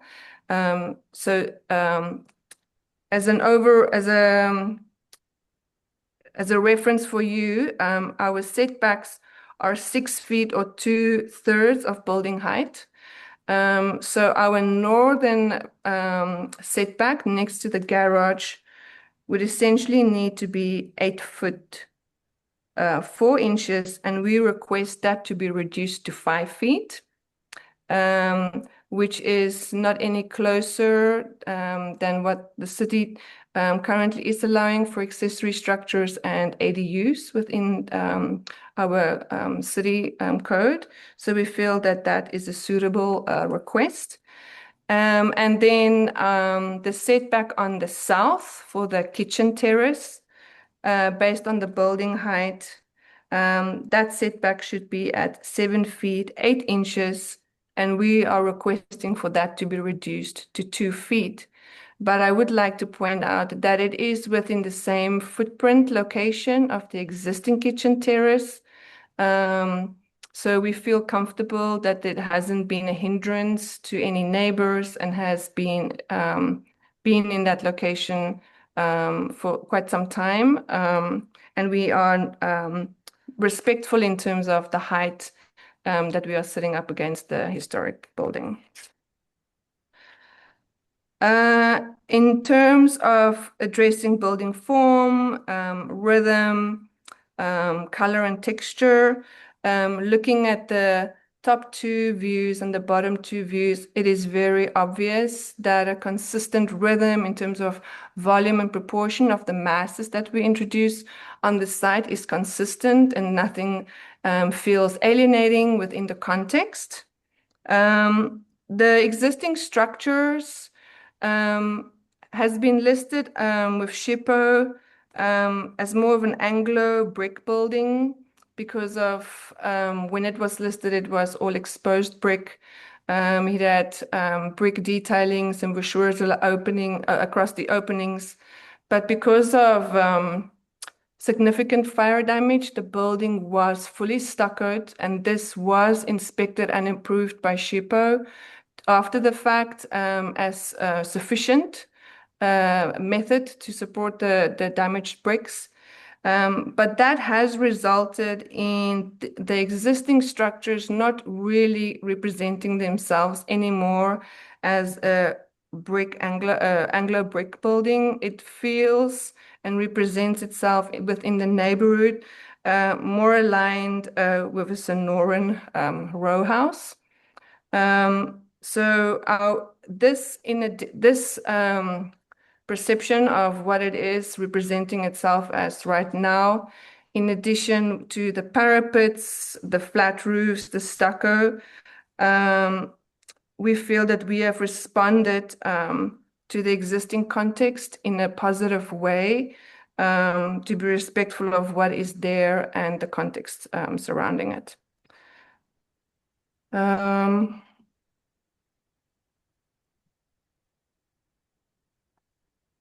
Moving on to the proposed entry terrace. Like I mentioned in the initial slides, there's complexity within this project. It has lived many lives, and the current owners and myself have made a great effort to be respectful of the main inherent quality of this project, which is that living quarters were always located around the central courtyard. And your sense of arrival or sequence of entrance has always been through a progression of courtyards. So it has been very important to us to maintain the sense of the courtyards, to not disturb that with introducing solid building between the north and south building, but instead introduce a covered terrace space that will allow the owners to circulate freely in any weather condition between the north and south building that will contain very different program that makes it a single family residence. This entry terrace is very respectful of the historic buildings by completely detaching itself from the historic building. So it sits as a form free within the landscape, 6 inches away from the north and south building. The material that we are choosing for that structure is concrete, and there were comments made about the appropriateness of concrete within this project and when it was listed. We believe that if you look at concrete as a whole, there's a great deal of use in concrete already within the Southwest between 1910 and 1920, and this building was listed as within 1936 as an average building time frame. And some buildings within that time frame with where entire complexes was built out of concrete. A great example would be Taliesin West. So we feel that concrete is historically appropriate for the timeline in which this building was listed as contributing, and the fact that it is detaching itself and speaking honestly about an older and a newer intervention on the property is being very mindful to respect that historic quality. There were comments made in the courtesy review about our original courtyard wall that we initially wanted to remove. But we took those comments seriously and revisited the context of the property, and that original courtyard wall will now remain. So you will continue with that progression of the courtyards into an entry courtyard and then the central courtyard, which now becomes the main node of the project behind the original courtyard wall. And then a similar concrete structure for a terrace at the east end of building unit 1 is introduced for the kitchen terrace to replace the outdoor area that we are demolishing from the original layout at the top.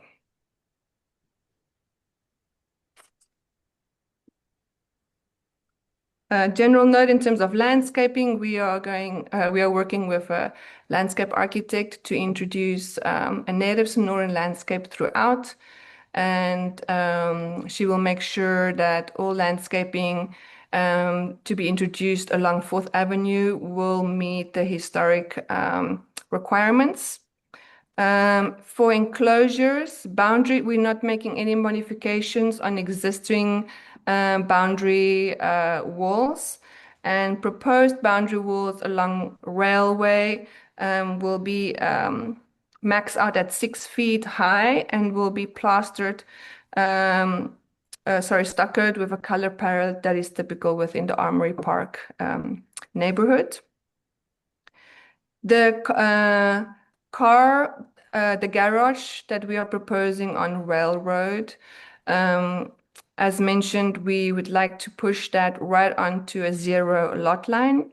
We have taken the comments from our courtesy review to introduce 2 single doors to be more representative of original carriage houses as opposed to a double garage door, even though there is precedent within our development zone of garage doors that are double size. We were mindful of the proportions and how that speaks to the railroad and the neighborhood, so we took up that comment.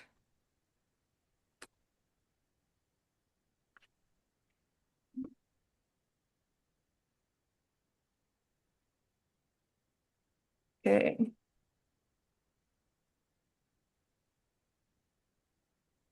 So this is the existing site plan, which I felt was clearer to communicate on the aerial photograph of what the context looks like at the current. And then the proposed site plan, where you can see that we have maintained this arrival sequence through an original ZAG1 entry into an entry courtyard, maintaining the original courtyard wall, and then moving through that into our central courtyard, where we've introduced the entry terrace to create this node, the main node of circulation between the north and south building. Adding the kitchen terrace towards the east end of Unit 1, and then adding the cabana and garage structure along the east end of the property.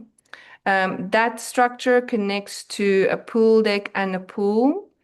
That there wasn't any negative feedback on that during my courtesy review. There was just some questions on what would that pool deck be made out of in terms of finish. But like I mentioned, the pool will actually be processed through a separate application through our specialist, our contractor for that.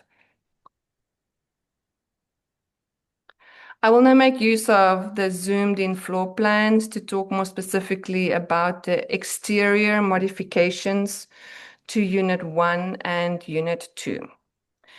So Unit 2 being the north building, we will be removing and replacing all 3 windows along 4th Avenue, replacing them with Lowen's Doug fir double hung wood windows So meeting the code requirement and upgrading essentially the windows that are currently vinyl on 4th Avenue.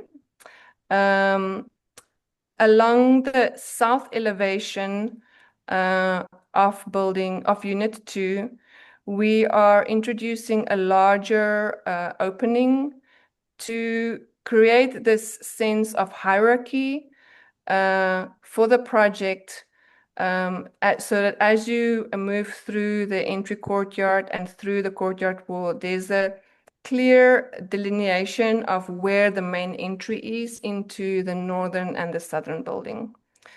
This is important for this project because of the fragmented nature of the multiple structures on the lot, and each of these structures have multiple exterior doors. And to have a good architectural proposal that for both function for the resident and for visitors, it's important to be able to indicate main entry points.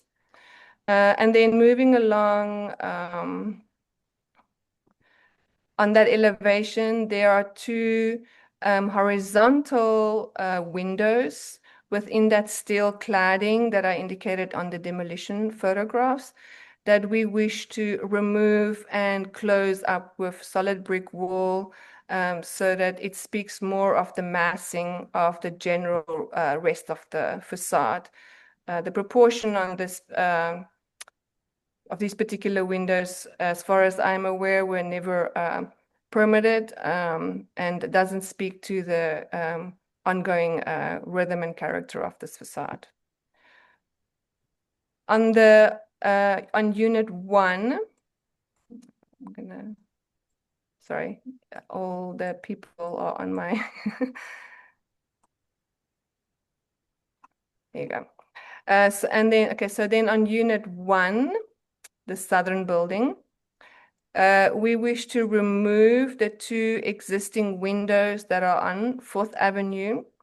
One we will replace again with a much higher quality solid duck fir double hung window, and one which we would prefer to not reintroduce a window, but to create an opening with vertical security bars for there to be an open court that would be accessed off an office space within the remodel that is going in the phase 1 of the project.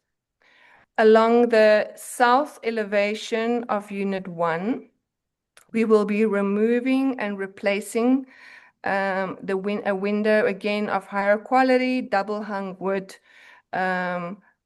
for this window that's towards 4th Avenue, but on the south. Where we are introducing a double French door, it is within existing two windows that are disproportionately within the existing elevation. And this would also be historically appropriate as a solid wood frame with glass infill traditional French door. Then we are removing and replacing the existing door that will be leading into the bathroom, and removing and replacing the existing window into that bathroom. All of these windows and doors that I just mentioned along 4th and south, with the exception of the new double French door that we would like to introduce at the master bedroom, will be exact replicas of the existing opening. So just an upgrade and more historically appropriate material. And then on the north facade for Unit 1, similar to what we needed to do on the south facade for Unit 2, we are removing an existing door and window and replacing it with a larger double French door with side lights to create that hierarchy for entry into Unit 1 from our entry terrace. And then towards the east end of Unit 1, you can see the proposed floor plan for that kitchen terrace. And for both this kitchen terrace and the entry terrace, the floor finish, along with the ZAG1 floor finish, is a brick paver that is charred, essentially being black, burned as an aesthetic, you can say, that represents the quality of the basalt stone walls within the neighborhood in terms of its color tone and its kind of nature of being a burned and charred aesthetic. Then moving on towards the garage and cabana. The variance for the setback on the north, to have that at 5 feet. The variance for the setback along the east, to have that at 0. Very simple structure, simple entry from the garden space, a double garage with single doors, a single door from the north end, and both of the door on the south is a solid wood door, dark fir, and the door towards the north is again a dark fir framed window with a door with glass to get natural light into the garage without needing to introduce additional windows. Then we have essentially an open air lounge space to serve as a terrace to the pool deck, and then our pool. Here you can see the elevation for our garage on Railroad with proposed 6-foot stuccoed wall and garden gates into the property. And some references of multiple other garage and gate structures along Railroad, and a little wider context where there are multiple double garages, in fact, within the neighborhood. But we did consider the carriage character, and we opted to go with that consideration from the board. I'm using this photo as an easy reference to kind of just point to what is getting modified on South 4th Avenue, as that is the most important elevation change for this project. So as mentioned, these 3 windows will be removed and replaced with double hung wood frames within the existing opening. The window on the south over here will be removed and replaced with a wood double hung window. The window indicated with number 4 is the window we wish to remove but replace only within the existing opening with security bars to create an open air area of the office court. We will repaint the existing stucco an off-white, and there's a page towards the end of my presentation to show the color tone that we imagine that to be.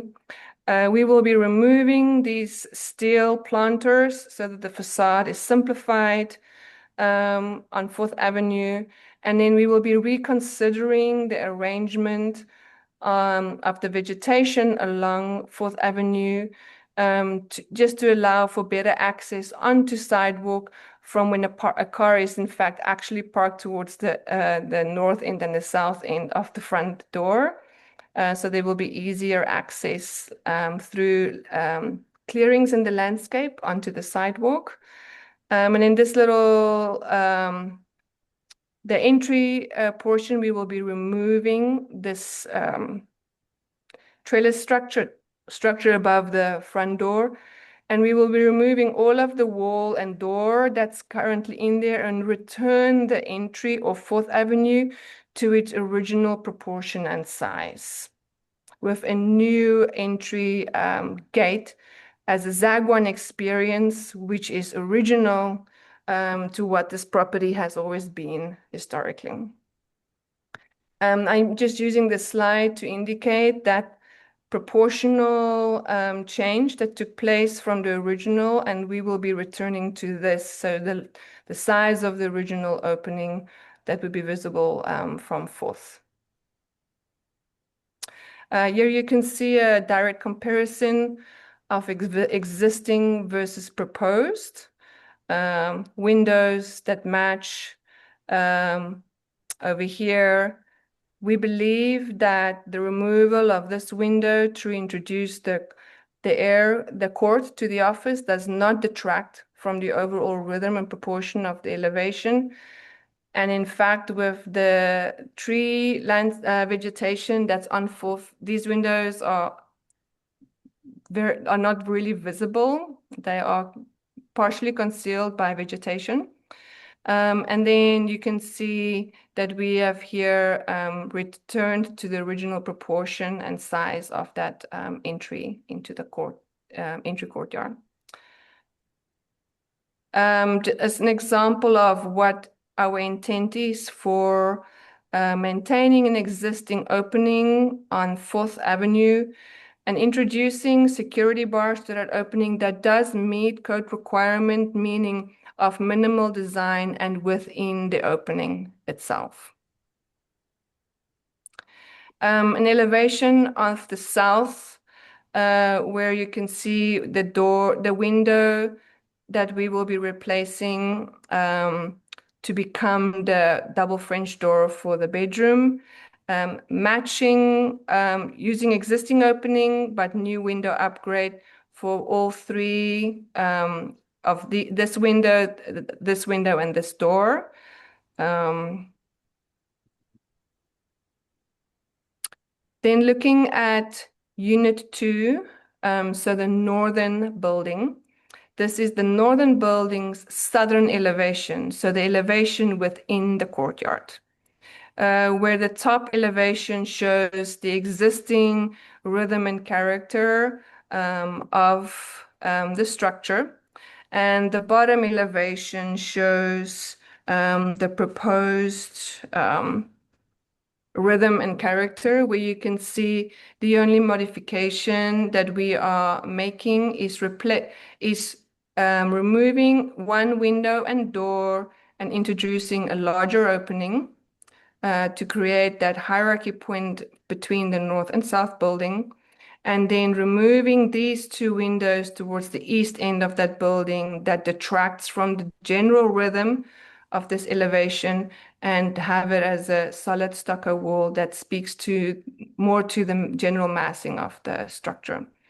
I would like to point out that when you look at the overall of our modification in terms of glazing for this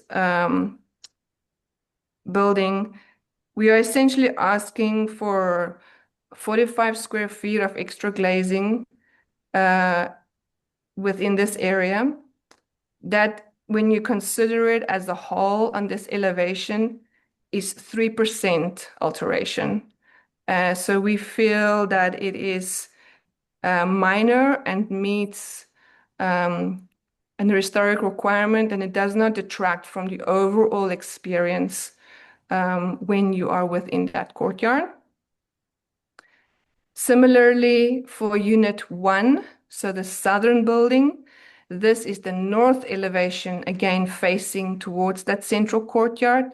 And here you can see we are replacing an existing door and window to create a larger entry for this elevation.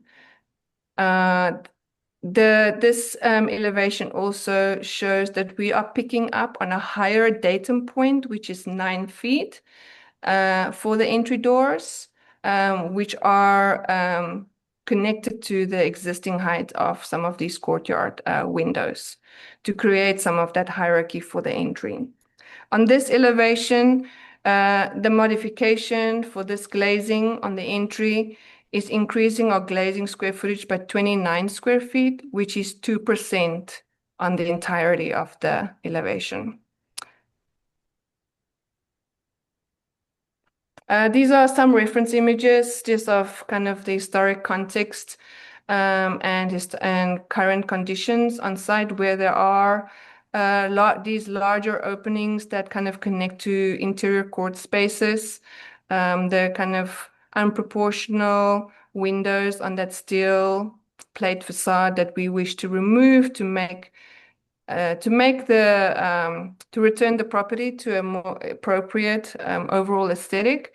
And then, like just trying to kind of point out what I'm really like to call to the board is like the complexity of this project and all the lives that this project has been, from being a bakery, a wood workshop, a multi-unit complex, to now trying to simplify in a respectful way for the historic structures, but be mindful of like there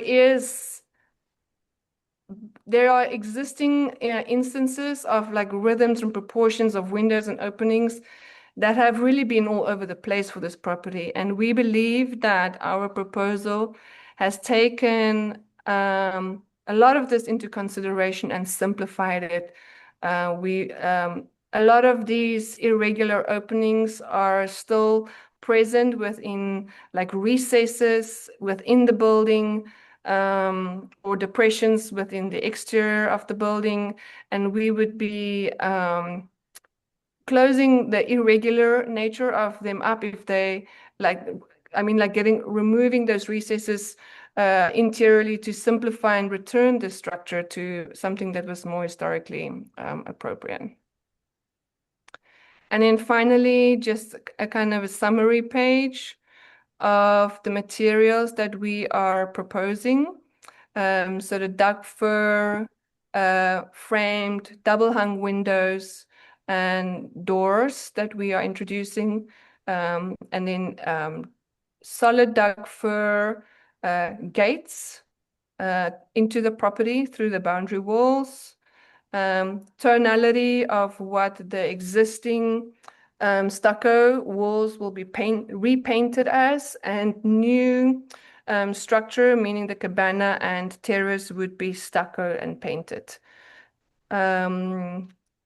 Native Sonoran landscape, concrete, and then the charred black clay pavers that essentially form the terrace spaces nestled within the landscape, that speaks to the historic qualities of the basalt garden walls that are throughout Armory Park.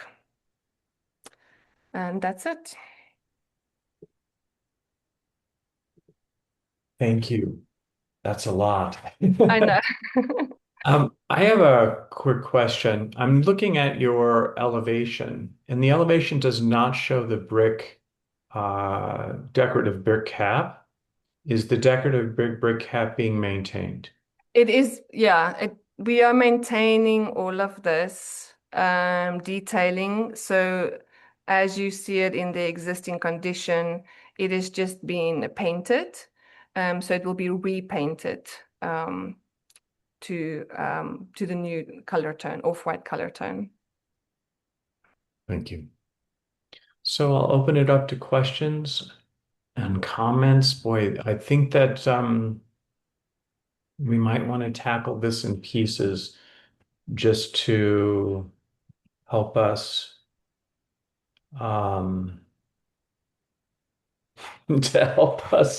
approach this review.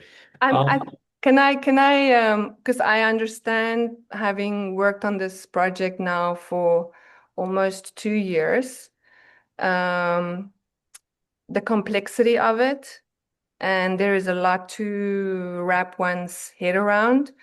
I will obviously go by whatever the board would prefer in terms of a process, but perhaps I can answer questions like what you've just brought up, like little things that kind of came up during the presentation, to kind of clarify that as a whole. And then perhaps we step back to the list, and then we kind of go through them item by item. And if it needs to then get revisited within the presentation, then we can maybe step back to that. But I'm open to any suggestions that will make this as efficient and understandable to everybody. So I do have some questions. One of the things that I don't understand is which of the windows are historic fabric?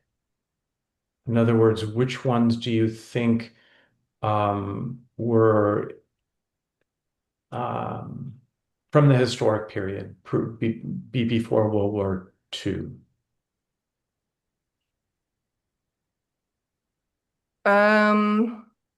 From what I was able to see in historic photographs that range in timeline from there's a lot of it essentially from when there was some severe fire damage done to this property.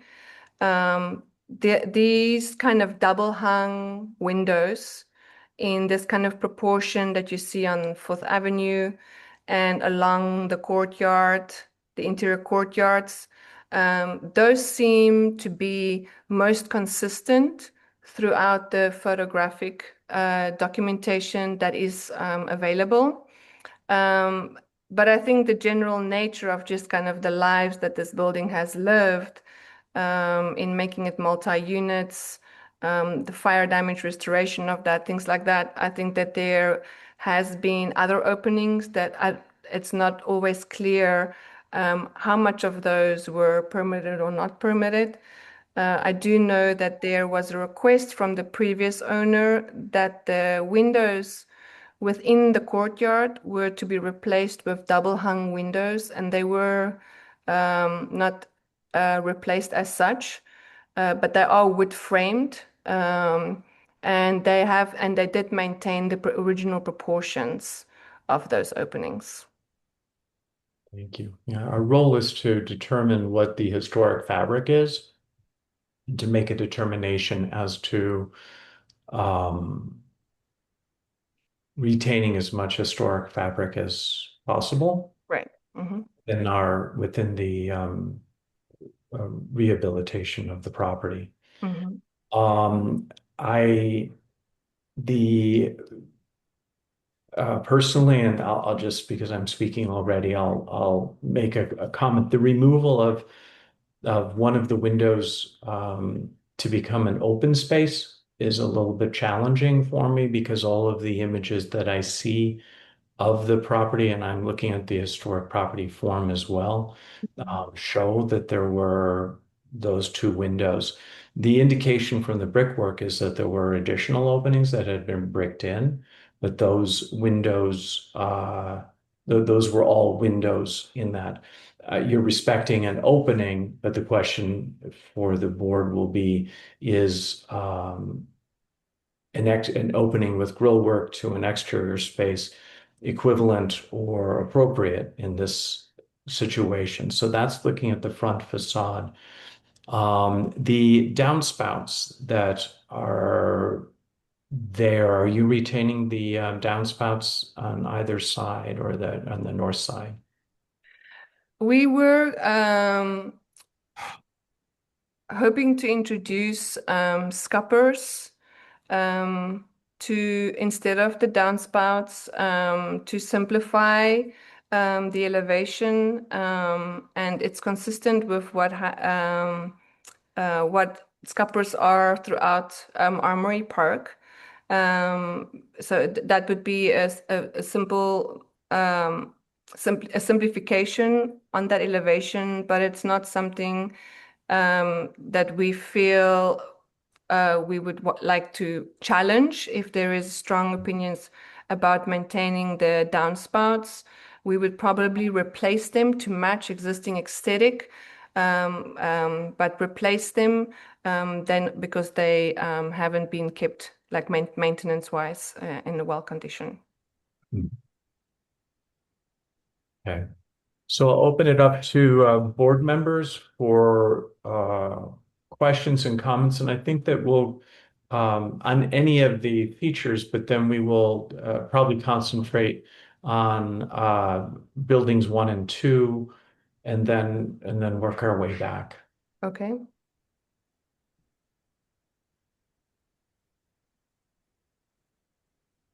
Well, okay, let me start. Okay, I was in that building uh, shortly after the fire, before any modification were made to it. And the entry gate was just that. It was a gate, it was not a door. So I could see the willingness to open up one of the windows and put some bars in it and make it as a gate. However, it's not really historically correct. Okay, the door itself should be replaced by a gate.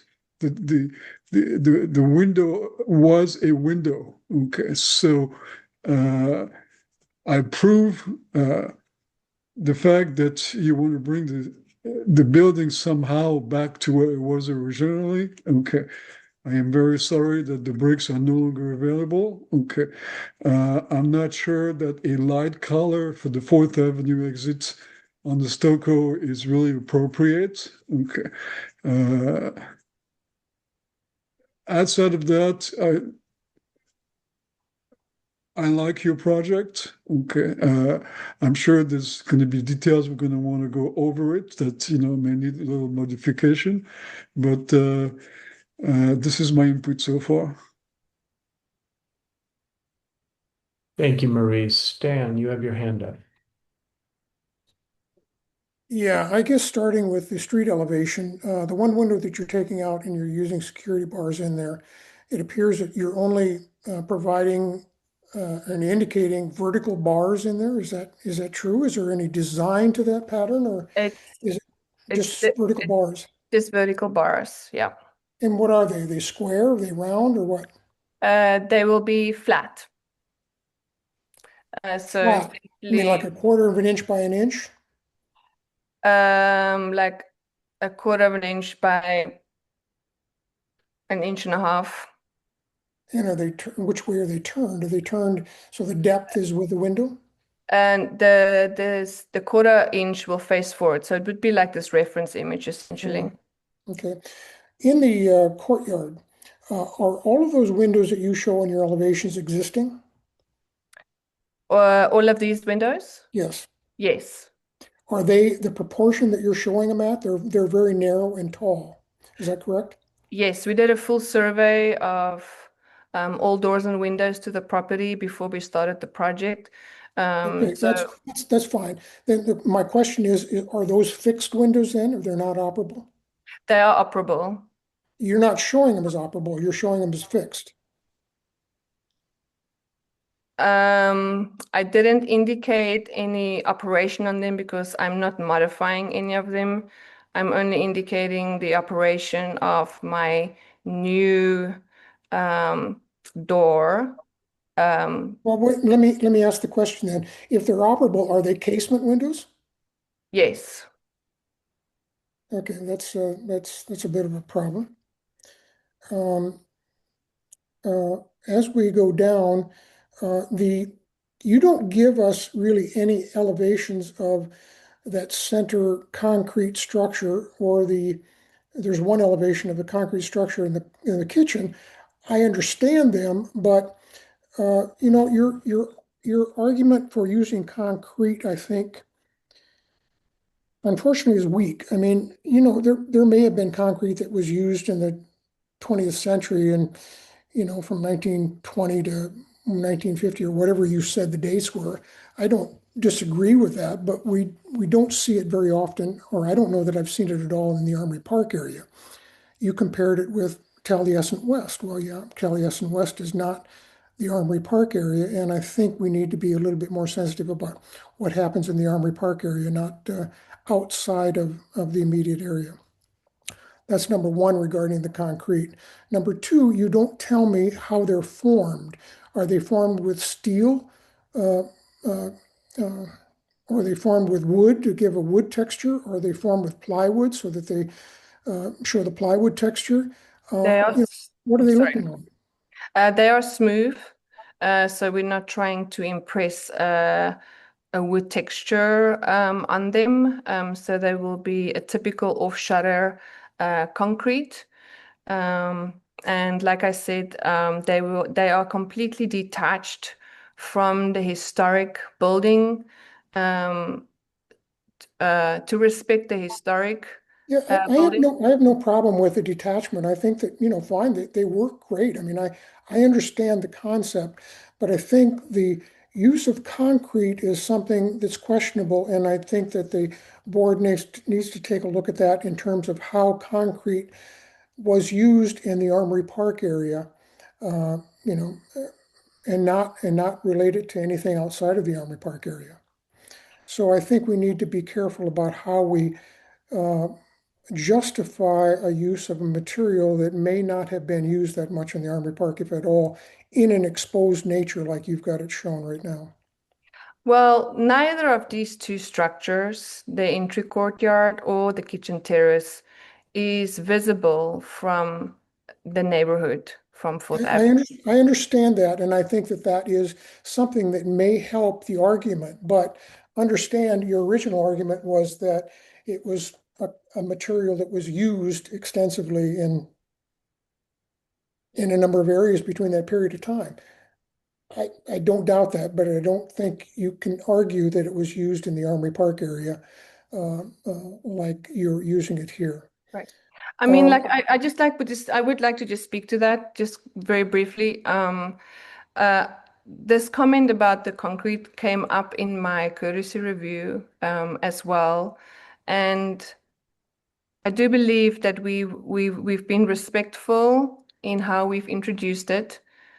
I do believe that it is a material of the time when this building is listed, and nowhere in the historic code does it list or prohibit concrete specifically. It does prohibit concrete block, but there's no actual language that prohibits us from using concrete. And when you look at a material choice within a historic neighborhood, it is a material that is of that time. And if we're going to be talking about when a building was listed for being contributing, then it puts a timestamp on like what was and could have been used within that construction for that building. can you show me anywhere in the Armory Park area where we have this type of not necessarily this type of structure, but exposed concrete like this?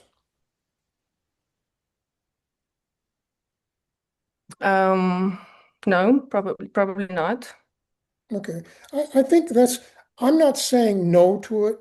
I do understand the fact that it is not visible from the street, except the kitchen part, the kitchen canopy or the cover might be somewhat visible from the alley, but it's not that noticeable.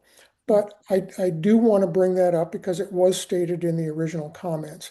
And I think Right. it's something that we need to address. And if, it is possible we could accept it, but I think it is something that the entire board needs to say, okay, we agree this is appropriate for this condition and this situation, and we'll go with it.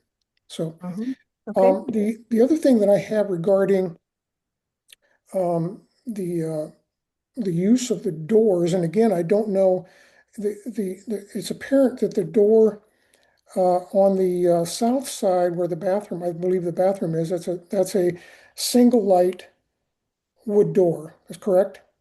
Sorry, I'm gonna just go to that elevation. Yeah, sorry. Yeah, so the existing door that is there, I'm it's talking about on the south side of the property. this is the The south south side of building of, one. of building. This is the south side of building 1. Yes, and you've got a door there by the bathroom. I think you said it was a bathroom off the Yeah, bathroom. so there's an existing door that's framed with glass, and that one. You're losing me. Um, my question is that what you're showing is a very thin railed wood French. You could already say it's a French door with a one light. I think that's also a very unusual door in the Armory Park area. I don't think you'd ever find something that thin of a the rails around the door itself that was used in the neighborhood. I'm not saying no to that again, but again, it's something I think we need to address as a visual impact on this building.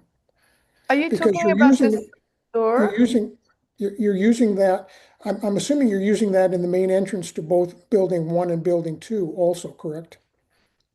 The wood frame glass door? Yes. Yes. Okay, but the main entry doors, which are double doors, are they taller doors? Are those like 8-foot doors? I couldn't, there was Yeah, no door so schedule or window schedule, so I never had any sense of what the sizes were. right. So these you can there are height demarcations on the elevations that indicate that these doors are at 9 feet high, and they meet the 9 feet high windows that are on that elevation, that are existing windows. We're not changing anything on those windows. And in terms of the width of those windows, those are dimensioned on the floor plan, so that you could see the extent of it. In this particular elevation, we are essentially removing an existing door and window and taking out this little bit of wall that's between them and under the window and making that the new opening. All right, but the doors that are the main doors that are going into both building 1 and building 2, Yes. those are double doors. Are those 3-foot doors by 9-foot tall doors? Yes. And they're the very narrow rails on both sides and on top and bottom. It's a very narrow rail door. It's not specifically a narrow rail. It's a standard wood rail frame that you would get on a French door. Go to your picture at the end of the where you show the material usage. Go to the last page of your presentation. Yeah, does it show up for you? I am there. On the last page, which shows the material usage, where you show the paint colors. We're still Yes. seeing the plan instead of the elevations. Okay, I am on that page. Give me 1 second. I'll just reshare. Maybe it's not loading. The page that you showed the different colors. Yeah, there. Now that door, I mean, most rails that I'm familiar with at a single light door would be at least 6 inches. Are you telling me that those rails around that door are 6 inches wide? They are probably not 6 inches. I don't have the spec in front of me to tell you exactly the size of that rail. I guess the only thing that I'm saying is that is a very unusual door to be seen in the Armory Park area. I mean, there's no question that there's French doors and there's maybe a single light doors, but they were not often used like that in the neighborhood. Again, I don't know. I think that it's something that we can discuss and decide whether we want to accept it or not, but it is an unusual fit for the neighborhood. Again, like I do hear you, and I can assure you that like the proposal was mindful in like one being a spatial arrangement that will make the fractured nature of this building work functionally as a single family residence, which is the primary goal and need for these clients to occupy a historic building in a respectful way, as opposed to so introducing these doors to create that hierarchy is critical for this house to function successfully as a single family residence. So you can circulate between the north and south building in a protected zone. So there's a roof over it, but it's not attached to the historic buildings. And to create a point of hierarchy as you move through the progression of these courtyards.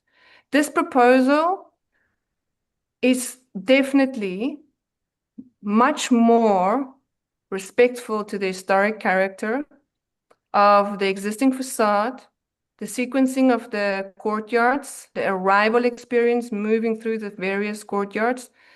than it would be which was proposed in the courtesy review to introduce a solid building between the north and south building that completely destroys the original character of the courtyards, which is what is listed on the SHPO as the character of this lot, where unit living quarters are arranged around a central courtyard. So I do very strongly believe that there was great consideration to be respectful of the historic character, while also being mindful of what is needed for someone to really live in this building as a single family residence. It is very unique in Armory Park, and that I totally agree with. And to that, there is some moves that needs to be really talked about so that this building can be maintained in its historic quality but while also supporting different typology. It's no longer a multi-unit, it's no longer a bakery. So I would like to just point that out, and the fact that this minor intervention, we're talking about 2 or 3% on that facade. We are not modifying anything else on that facade. 2 or 3% cannot be considered a big enough shift. Like the language speaks about minor modifications. 2 and 3% is most definitely minor, and it's not visible from the neighborhood. Thank you. Matt, you have your hand up. There's a couple of your pages I'd like to touch on and Sure. kind of revisit what everybody's expressed on the windows. So one I'd like to see is the picture you have from 2017 of the front facade. The photo? Yeah. Yeah. So the one from 2017 where it's still brick. Oh, the historic. Mm-hmm. Yeah. So I don't know if this helps any, and it might not be in the period of significance or what's in any of the historic documents, but the window in question that you're talking to do the vertical bars, there's no brick header on that window. So I would think that that might originally not have been a window, so there could be some precedent for not having that window. I see. It lacks the arced voussoir Yeah. of the window, which is the brick header. Mm-hmm. Okay. And then the other comment is if you go to the street view from 2017, you look at the south facade, you can see the headers on that elevation. And I don't agree with making all of the windows and doors at the 9-foot elevation based on that elevation and that street view. The brick and that all vary in height and have the best representation of what might have been there historically. Sorry, are you talking about this elevation on South Fourth or within the courtyard? No, I'm talking not within the courtyard, but south of the building.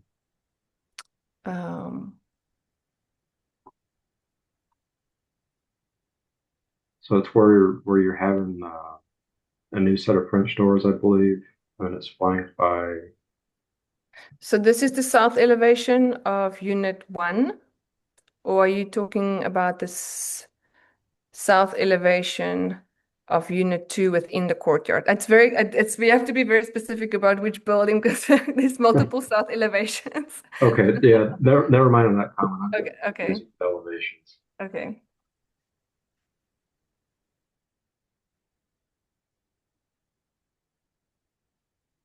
So if on this elevation, we have the existing and then the proposed. So it is the removal of one of the 3 windows for a French door and the removal of a door for a new window that. No, sorry, that's not very clear on this elevation. I apologize for that. This door, this window, and this window are all getting replaced with an upgrade of solid wood frame, double hung, the remains double hung in existing opening. We're not changing existing opening size or proportion on any one of those three. It reads as a window here, but it is a door. It's just behind a little garden wall to create some screen for an outdoor shower there, like a little ledge, essentially. So I do apologize. I should have cut the section for the proposed a little closer to on the other side of that wall. But essentially, it's this window that is becoming the double French door. But I just quickly want to go to this slide, because when you are inside the property, this is the window you see from the outside, but this window is still present on the inside. There's a niche there. So there's like barely a board on the outside that was stuccoed. So essentially, when you really look at it from the interior, it is that we are replacing the volume, the width of where these two openings currently are, only this one being visible on the exterior, but then getting to the height of that existing window becoming the double French door. Does that answer your question? That helps tremendously. Okay. Matt, does that answer your question? I don't know. my question was invalid. I got confused. Okay. Okay.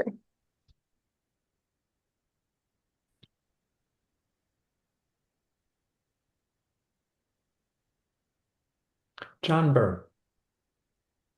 First of all, Helen, does she have any comments? Is she still on? I can't tell. I'm just having trouble unmuting. There, I've unmuted. I think this is an enormously complicated project. And I'm just trying to, the part that probably is most concerning to me is the exterior facade. So I think the questions that people have been asking about that are perhaps the most relevant. And I would be interested, John, in hearing your sense about how this impacts the street view. Okay. Annalisa, it's nice to see you. It's been since December. I'm not on the board. I'm just an advisor, so I can make recommendations to the board. I like a lot of the things you did. First off, I have no problem with any of your proposed demolitions. Yes. I don't have any problem with your garage or your carport or the waiver of setbacks.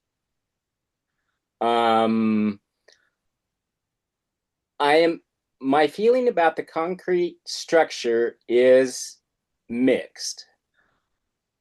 In a lot of respects, it's basically a garden pavilion, both of them, that are freestanding and could be removed at a future date with a different owner and do not impact the house. So they are independent.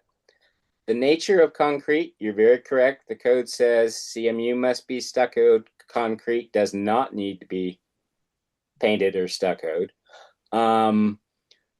We have a lot of front fences in the neighborhood that were done in about 1938 under the CCC, stem walls and things along the front.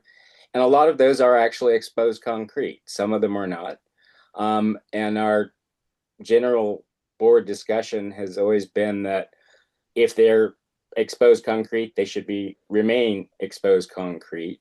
But by the same token, there are no historic concrete structures in Armory Park. So it would be specific to this site and not a precipice precedent for the district in approving them, but they are not on any visible frontages.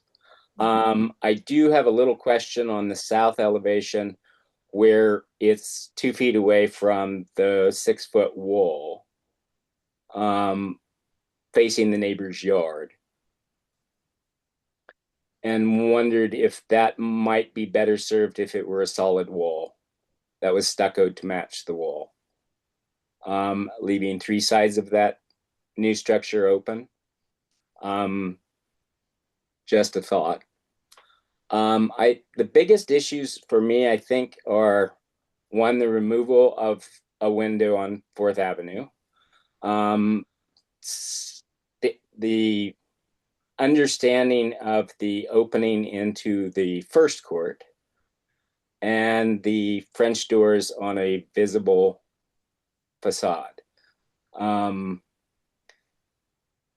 It looks like you are raising again the opening to the 9-foot height that it was before in that opening, but you're also lowering it a bit and putting the brick pavers in about 4 inches. I'm just gonna go to that photo. Give me 1 second.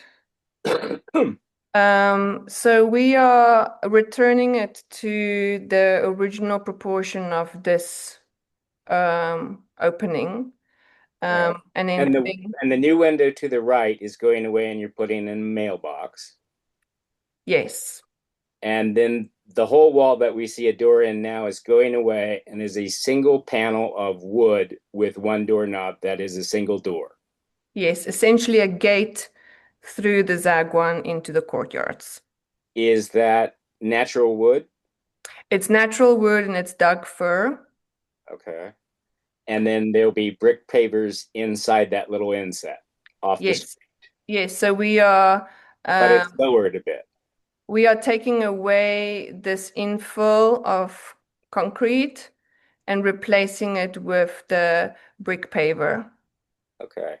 That opening, again, does not have any voussoirs in the old brick images I could find, so it probably is an appropriate response to the neighborhood's perception of a very large single opening, and a single wood probably looks more like a historic Zagwon gate than anything that's there currently. The last guy did a lot of weird things with this building. Yeah.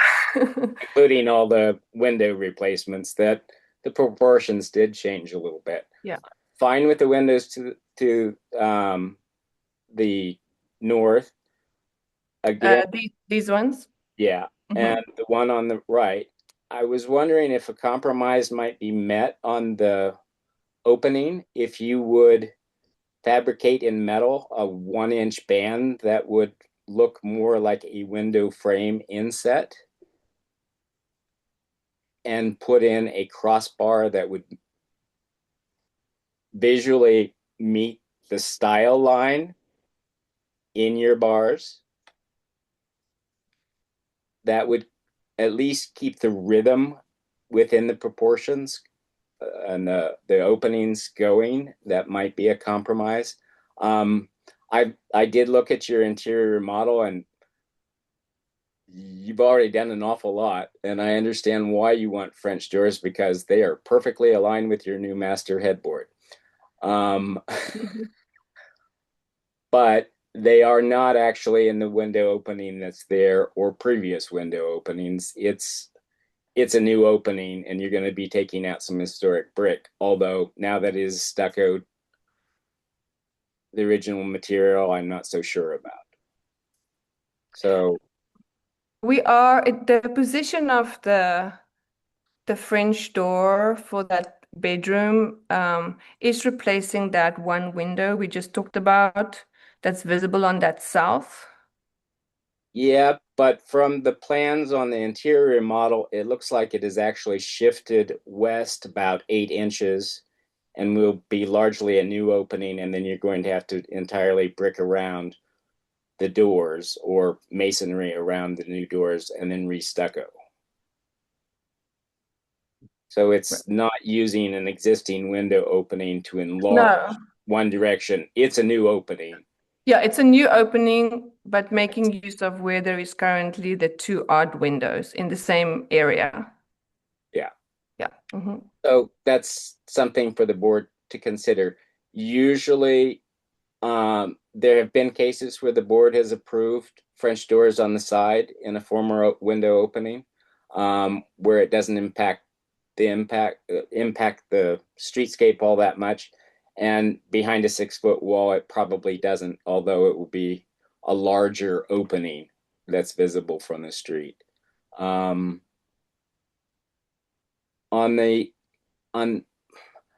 I would like to see a different version of downspouts proposed for the street face personally, because scuppers will probably introduce in a heavy rain event a lot of water directly onto the sidewalk. And that could be, I think that's probably why they were added at that place. There's a fair amount of square footage of water up there coming out those. Okay. Would be what I would hope the board would ask for. And I'm going to hold back and see what the board says of those comments.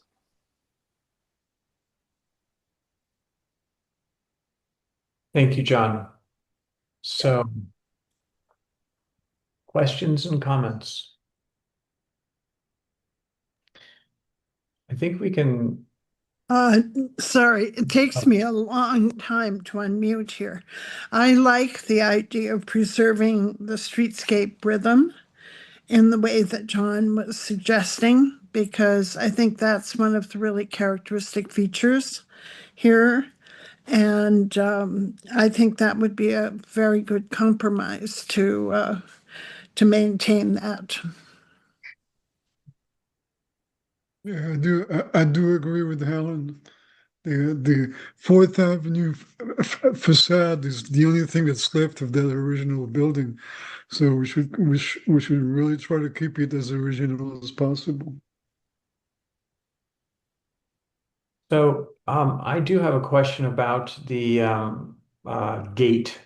I think it's a pivot gate, but the gate that is filling the opening, is it recessed as the is it recessed in the design, or is it flush with the front face? It is recessed.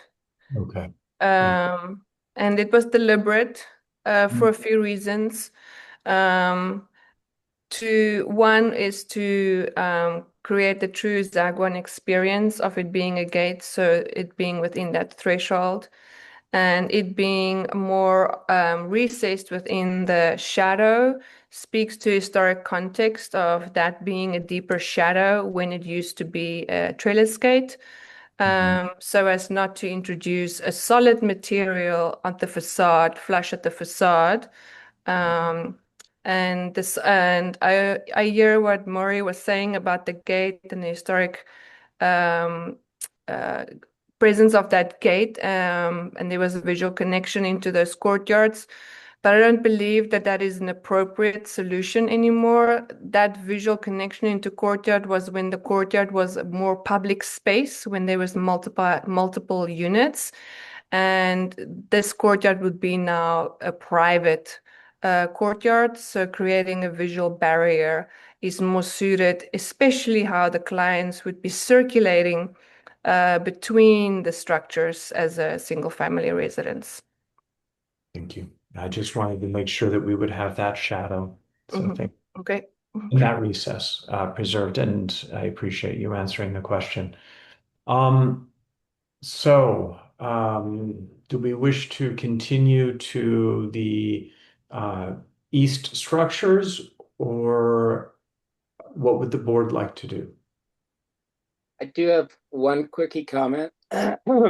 Now that it is envisioned as a single residence and a single building, and it is an interior courtyard, and that there is absolutely no historic fabric left on the interior courtyard, I don't see a problem with the openings they're proposing. Yeah, I do feel the same as John. Okay, the original of that courtyard, if I remember, there was a lot of adobe being used. Okay. Obviously it's gone. Okay. So again, like I said, as long as we keep the historic facade on Fourth Avenue as intact as possible, this is the best we can hope. The Railroad Avenue side is not as important. Okay. It was always a minor side of that particular building. And I have no major project, no protest as far as getting a double garage with zero recess. Okay, I have no problem with this. Uh, Again, like I said, the only thing we can do is keep as much as the Fourth Avenue facade as we can as a historic entry. I like the idea that there's going to be a fence in there. Okay, obviously we're not going to bring back uh, uh, uh, the old fence, which, like Annalisa was saying, would allow for a view inside the courtyard all the way from one side of the property to the next. This is a single family, residence now, and we have to allow for it. The fact that there will be a fence, I think, is a good thing. The fact that it is recessed will also be good because it's gonna bring something back from the old charm. Is there a possibility maybe to put something, besides east of that fence to keep the privacy of the single residents and still keeping, some kind of uh, uh, depth as far as the fence? That would be nice. I don't know if it's possible. Okay, maybe something to look into. But I would be favorable at that project as a whole, as long as the Fourth Avenue facade can be protected as much as possible. Thank you, Maurice. Matt.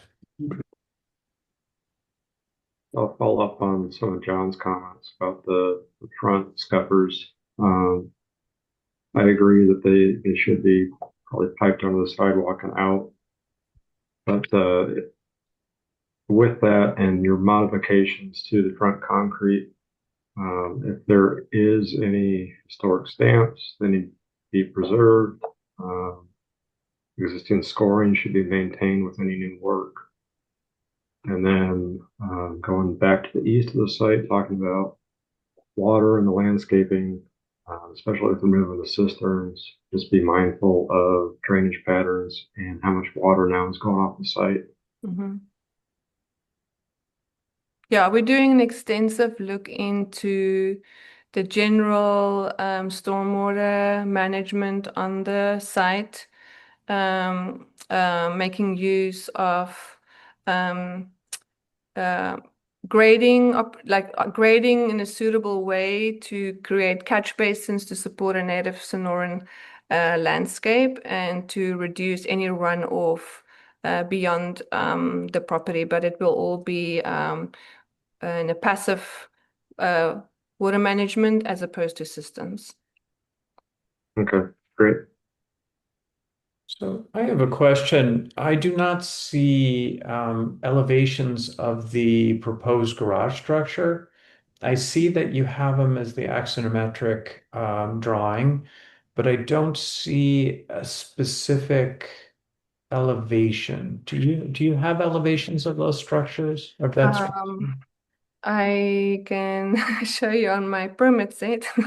okay. So over here you can see all of the garage. Elevation towards the west, so the recess that's like the open air terrace towards the pool. Sorry, this is the north elevation. So pool equipment and then door into the garage. And then Cabana West elevation, this is the recess terrace connecting to the pool. and then the elevation that is visible from railroad that I shared in the presentation, and then the south elevation of that building with the garage door, very simple structure. But we normally look at doors called out, heights of doors, materials, an elevation of the pedestrian door, what that might look like if it has a panel or if it doesn't. So it makes it a little bit more challenging for us to to approve it fully. We can ask a lot of questions, but and I know things are called out. Like I see the new garage doors, but the material nor the if it's paneled or if it's flat, what the materials are, I don't think are called out on that, are they? They are all on the door schedule. I don't believe we got door schedule on our plans.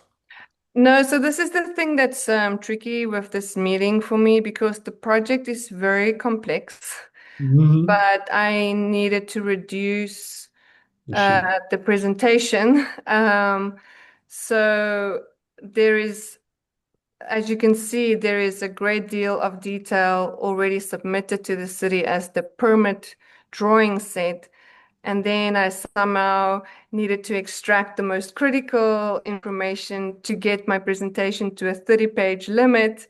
So I chose to extract the critical elevations that are getting modified on the historic structures and the elevations that are visible within the neighborhood context. And then obviously I'm able to pull up any or all other drawings that do live within my permit set in terms of finishes or additional specs that you might question for door window schedules. To answer your question, Stephen, about the garage door, it is a flush panel, flat, smooth, and will be painted to match the stucco color so that it is simple in its appearance, similar to a lot of the reference images that we were able to pick up in the neighborhood. What about the 3-foot doors? I think there's just one, maybe there are two on the structure. If there's one on both sides, yes. So here you can see the two doors that we are proposing within that central courtyard. So a double door with side lights going into the southern building. And then because that is essentially, you can almost say like the main building for the primary residence, it will contain the master bedroom, kitchen, and lounge space. Oh, I'm so sorry. I was talking about the garage. Oh, the garage. Has two garage doors, but it also has other doors. Right. So the garage, I'll go back to the elevations real quick. So there is So I see that there's a door to the south and a door to the north. Yes. Stephen, Yes. she did say that the door on the north is a full light glass door. It's a French door with the rails, and that south door you said was just you called it out as solid wood, but I'm solid not wood. sure So what that means. vertical planks, typical construction, duck fir. Okay. Is it a Solid flush wood. paneled? Is it a Flush. flush panel door? Yes. A flush panel door. Well, vertical planks flush. So like the image I have in my finishes page. Okay. But it's also recessed about 3 feet from the facade, isn't Right. it? Yes. So it's inset. And what about the doors on the storage unit and the windows? On the storage unit. They The were, existing storage yes. building, we're not making any modifications to that building. Okay. They're just taking off the kind of the metal All right. work that the previous owner did and putting in a new courtyard. Okay. What about the windows on the new garage? There is no windows on the new garage because we changed out the door to the north to be this wood frame with glass to get natural light in there, and there is a skylight. Right. Well, that's where the elevations would have helped us understand what you've got there. On the alley, in reference to John's comments about the setback, the no setback on that, which side of the aisle is the parking for the cars? Is it on the east side or the west side? I'm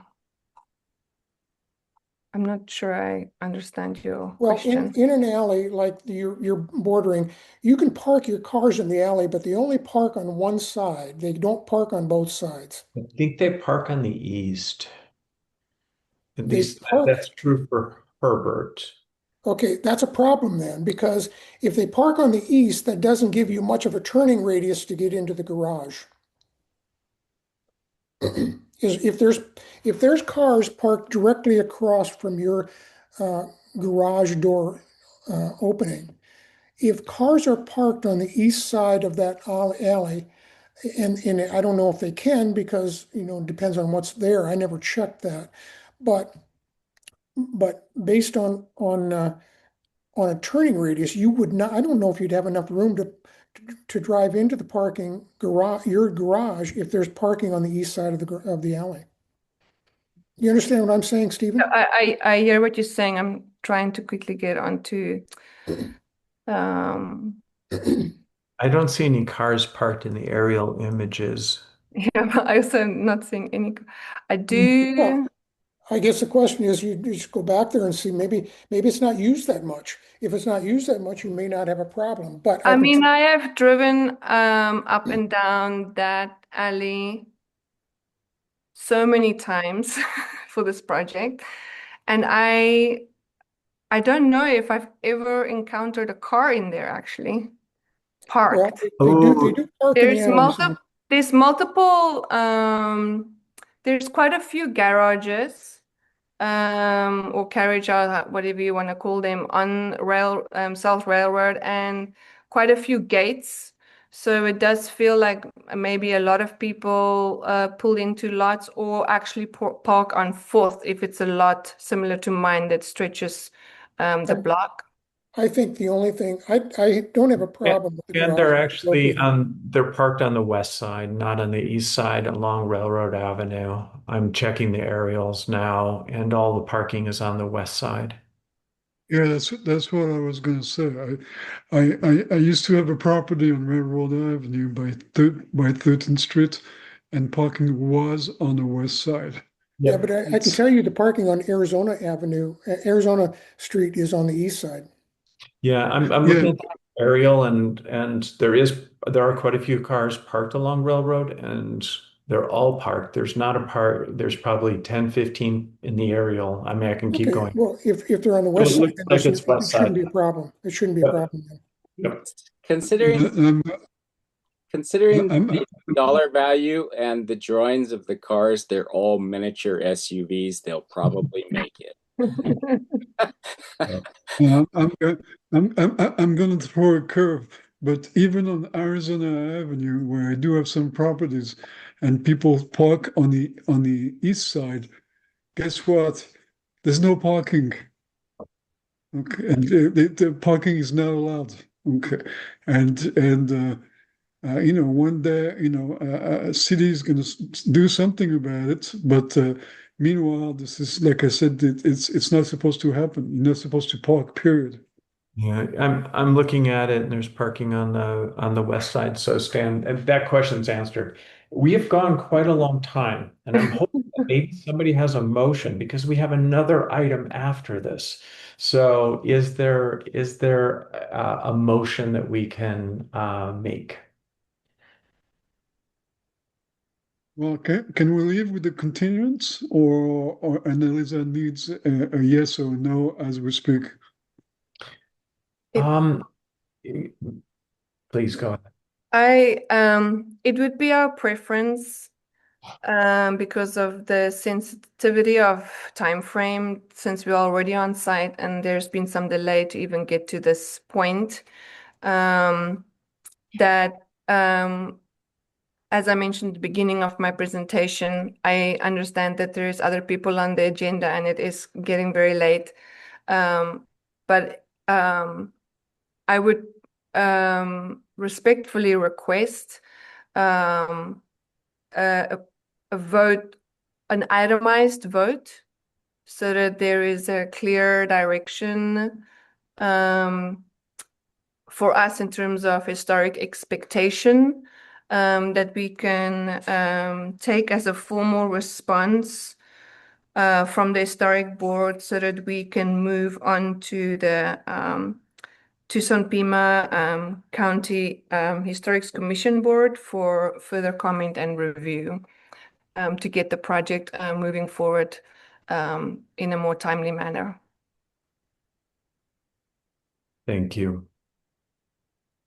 And I am also happy, like I know, yeah, if there is a preferred way how you would like to go about it as a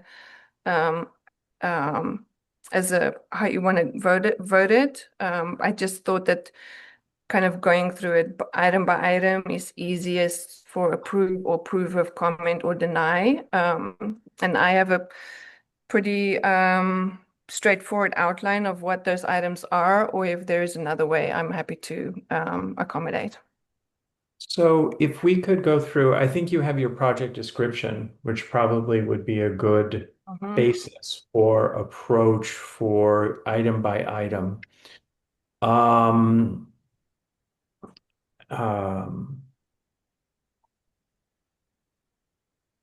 Chairs traditionally, Stan, did you want to make a motion? Yeah, I think going by item is going to take us a long time to get through it. I have a couple of general questions to the board, and whether or not they approve or disapprove.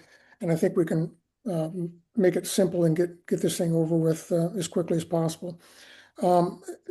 My question is the windows that are in between buildings 1 and 2 that are long and narrow, or tall and narrow, are casement windows. Does anybody have a problem with that? I think they're existing and not proposed. Huh? They are all existing and not proposed. Not only that, but they're not visible from the streets, so they're not really up for review. I think one thing that must be understood on this particular property, the prior owner ended up potentially suing the city, and a lot of the review decisions went to SHPO on site for their determination of historic integrity. So that included the stucco, it included a lot of the replacement things, and then he just winged it and did some stuff with building permits, and they are extant. But I think you all need to get your head wrapped around that there is no more historic fabric left of this building except the shell, and that the replacements being proposed, the board should probably concentrate on how they're experienced from outside of the lot. I think we do have purview for all facades, but this is, Stan, those windows are there. So I don't think we can. Well, their windows are there. We're keeping the same function that was there before? Is that what they were? Casement windows? Yeah. Well, I think that you're not talking about removing the windows. We're not doing any alterations to any of the windows in the courtyard space. Okay, I'm sorry then. I apologize. I thought that they were new windows. No. Okay, fine. The only modification we are requesting in that interior courtyard on the existing structures is creating the larger entry spaces to get into the north and south building as a hierarchy node for this particular lot to function as a single family residence. Okay, well then that takes care of the one issue because I thought they were new windows. I apologize. I didn't understand that they were not Okay. No, all the windows in the courtyard area. they are unchanged. The only two windows that we are changing is the two skinny horizontal windows on that east end that's currently situated within that steel panel that we will be removing and closing up and creating a stucco wall that is consistent of the rest of the structure's massing. Okay. Does anybody have a problem with the concrete structures? No, I think as a whole, the project is good. Okay, it's going to bring something back to the original structure. Like John said, the previous owner really did a hatchet job. The building is ruined. I would, Okay. I would state that for me, I wouldn't be comfortable with a motion saying yes without the clarification. Because this is not visible from the street, it's within an inner courtyard, and that it is not impacting or not touching the historic structure. Those are the two criteria that I think would make something so unique, appropriate. Okay, so there's no issues there. If that's an agreement with the board, then I think we accept that as submitted then. And then I think the only thing we need to really issue comments on are the front elevation on South Forest. And I would say that we go with John's recommendations on the downspouts as well as the open window that's got the wrought iron or the iron in it, the steel in it. In terms of coming up with something that might reflect the profile or the Stan, I profile would. of the double hung window, but still maintain the vertical bars. So I don't think we need to come up with a design decision. I think what we would say is that with the exception of the window that is proposed to have the horizontal bars, and then we would ask for, and it could even be we would ask for a solution for that. I don't think we have to reject the entire set, but we would say that we would like to see a solution for that, which maintains the rhythm of window, the visual connectivity of it as a window. Okay, so are we asking for a resubmittal on just a brief review of the window? Mm-hmm. Okay. Then the Can only I other ask a comment. question on that window? Mm-hmm. If I put exactly the same window frame in there as my double hung window everywhere else, but I don't put the glass in. As long as that would keep the rhythm. That would be perfectly reasonable. Or you could potentially replicate it in painted metal. The frame of the window. Right, the frame of the window and then the horizontal element of the double hung. So it's what you are insisting on is seeing a frame and a horizontal bar that indicates the proportion of a divided light for a double hung window. Right. But I think you would also want to put verticals in there because you want some sort of security, I'm imagining. Yeah, so the question will come back to needing some security in there. So vertical bars, you specifically asked me about the proportion of what I'm proposing there. Right. So what we are indicating right now, and sorry, I have to actually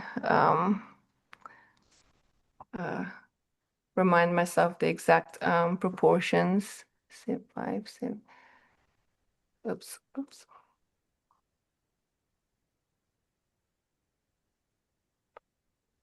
think it's about 2 by 5. Probably. Yeah, I can't recall the exact proportions now, but they are a 1/4 inch flat probably 1.5 inches deep. Or if you would prefer a round bar. No, no, a bar, square bar, a rectangular bar. So what I have indicated, the flat. Yeah, Oh, okay. with a frame. So I think what we're asking for is something that would very strongly maintain the visual connectivity of 5 windows. One of the windows may not have glass in, but we're really trying to uh, maintain that facade feature. Does that make sense? I hear you. Can I just circle back for this for clarity? Mhm. John is mentioning a steel frame with horizontal steel bar. So if I add a steel frame and a horizontal flat to my currently proposed vertical security bars, so it is representing the frame and the horizontal bar in addition to my security bars, would that be an appropriate? I think that's something what we're close to, but you might want to consider that horizontal bar as being something thicker so that it doesn't it reinforces that horizontal bar of the double hung windows. I mean, and then the quarter by 1.5 can be the other verticals. I think Okay. the frame itself has to reflect somewhat the width of the existing window, something close to it. It gives it a little bit of appearance that it is similar to what is in there in the other windows. It might But you also are okay for it to be metal Yes. as a solution and not necessarily matching wood of the window that's on the No, rest of I the think you got a problem with wood if you want to create some security because you're going to have a hard time creating the security with the wood.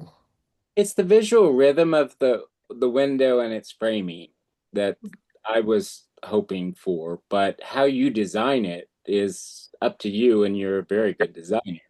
That's right. I mean, you use your talent for design. I mean, But it maybe you'll think about it and come up with something else. but it might make the installation easier so that you don't have to chisel out 5 holes in the bricks to place the bars that you were proposing and replaster around them. Yeah, I'm not worried about that. Okay. Um, But I think you understand that yes. you really want the sense of that window Mm-hmm. and how that's achieved. Okay. Okay. I'd like to get back to my Yes, proposal, please. my comments. So what we're saying is that on this project, the Fourth Avenue elevation is the most critical element of the design that we need to consider and give our strong recommendations to, and that deals with that window that we just talked about, the options for the security window, and then the downspouts to bring the water down to the ground rather than allowing it to come out of scuppers. The only other comment I would have on the project is that I would recommend that we go with the variance on the setbacks, or on the setbacks that were asked for, because that would happen at the garage and at the concrete element of the The of the kitchen. of the The kitchen. kitchen. Mm-hmm. Yeah, And and that would be the extent of my comments. just for clarity, Annalisa, what's the material on the garage doors? Is it wood or metal? It's metal painted to match the walls. Okay. Thank you. Are there any other materials we need to go over, maybe in a minor review? Whether it's the garage doors or anything with the garage itself, lighting, or has that all been covered? I think that's a good point. Is there any lighting on the elevation, on the street elevation? There's no lighting on the street elevation. We will be putting two tree lights within the tree, the two trees shining a narrow beam right onto the sidewalk as a soft wash, as at the 2 points where you will exit the vehicle to get on the sidewalk. So there's no uplight, and we're not attaching any lighting to the facade. And from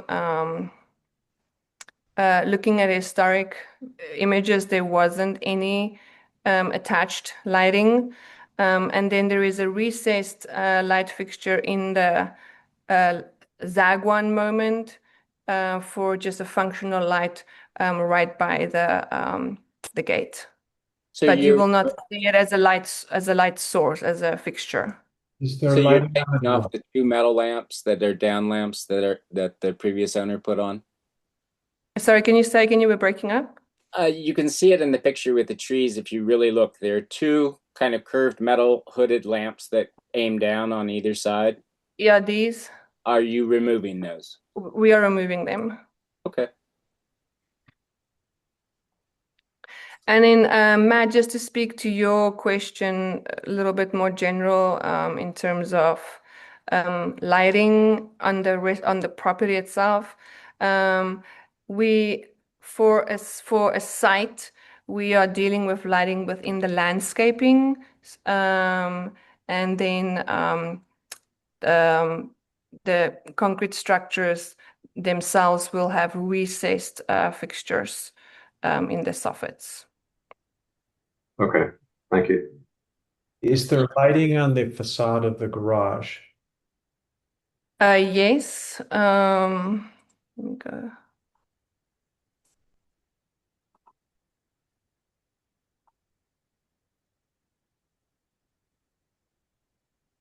There we go. Yeah, so there's this tiny little square over here and over here, right at 3 feet. That is a recess in the stucco, and it will have a glass cover on it. So it's essentially a square recess in the stucco, just for a moment light where you need to be unlocking or locking the gate, but there's no other lighting into the alleyway. Thank you. So, Stan, I think you almost had a motion complete. We're getting so close to it. I thought I was complete. It was complete. Do we have a second? I'll second it. Mr. Chair, please, for the record, what is the motion?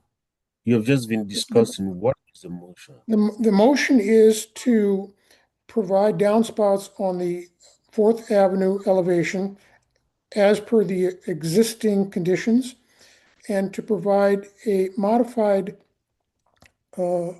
security window at the one window that's shown with the vertical bars. And the other final item was to recommend approval on the setback requests at both the garage and the kitchen structure. And I think you had one more feature, Stan, and that is that the poured concrete structures are only appropriate in this condition because they are interior and not precedent setting. All right, that's probably a good way to put that. And that way we provide ourselves an out if we see something else that is exposed concrete that we may not feel appropriate. Okay, I think that's a good comment, yes. Add that to it, and then we're ready. Okay. My second still stands. So Can I clarify the setback approvals, that I am in fact getting 3 approvals there? One being a 0 lot line on the east property, so where the garage doors are. 2 being a reduced setback on the northern lot line at the garage to get it to 5 feet as opposed to the 8'4", and a reduced setback at the kitchen terrace, which is the south lot line, to get it to 2 feet as opposed to the 7'8", with the understanding that it lives within an existing footprint. Yes.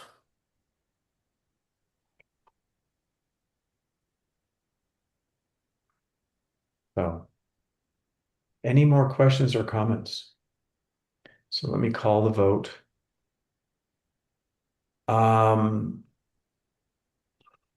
Helen Erickson, Aye. Maurice Roberts, Aye. Stan Schuman, Aye. Matt Smith, Aye. Steve Grady, aye. Thank you for your presentation and your patience. And we look forward to seeing this project move forward. Okay. Thank you, everyone. I know that that was a lot to review, and I appreciate your time. I know it's very late for everybody. Thank you. And Elisa, thank you for actually doing incorporating a lot of the prior comments. This is going to be a beautiful building when it's done. I'm not sure that it belongs in Armory Park, but it's a beautiful building. Thank you. Okay. So we're looking at item C, TP PRE 1125-00242, 747 South 6th Avenue. And this is an informational presentation for feedback, and it's a courtesy review. And thank you for your intense patience for those of you who were waiting on this. So, Michael, if you could give us some background. Well, Mr. Chair, members of the board, this review, as you notice, is just the coming to get some information from you before they can do their final design decisions. But it's basically an addition of a shed cover. This project is at the Buffett at the 5 Points, which we all know it.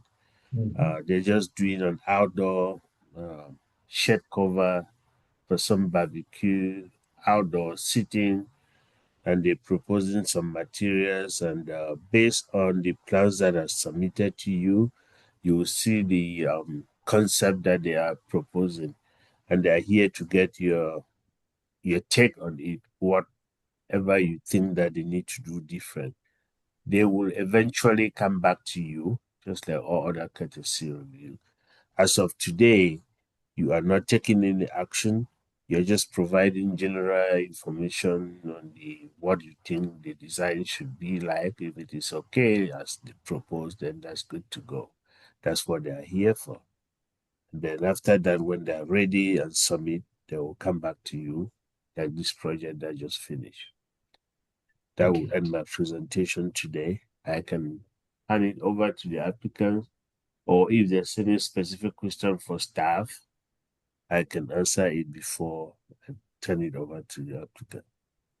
Thank you, Michael. I wanted to note for the meeting notes that Helen Erickson left at 9:58 p.m., but we still have a quorum. Oh, that's good information.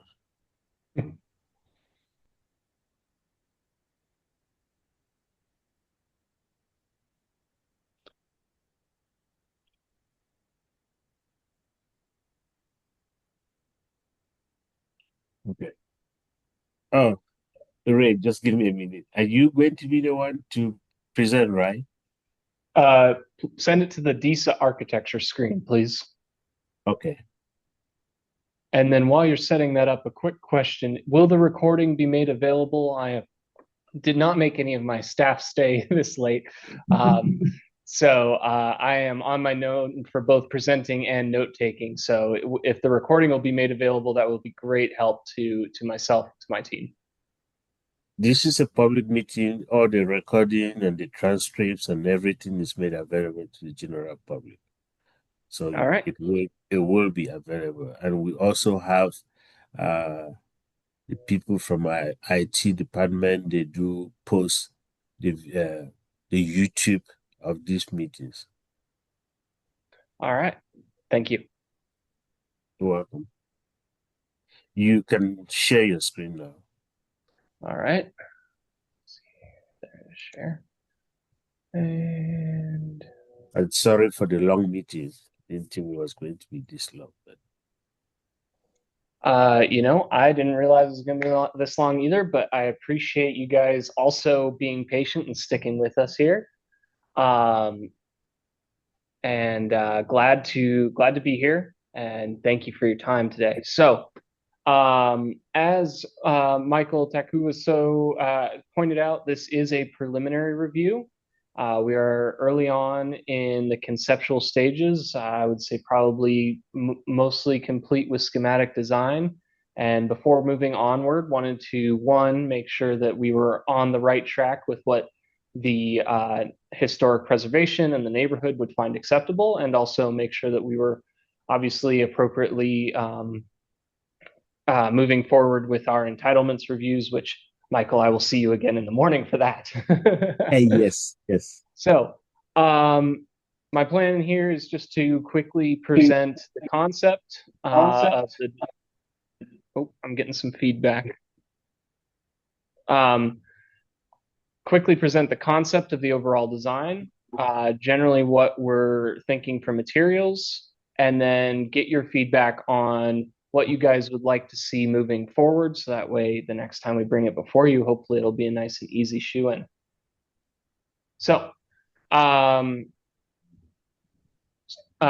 site plan and floor plan, we are not doing any changes to the existing building, nor the patio space, nor any parking. It is very simply, we are adding a patio shade cover to the existing patio to make it more hospitable for dining. Dining is already taking place there and is part of the original development package to have outdoor dining there.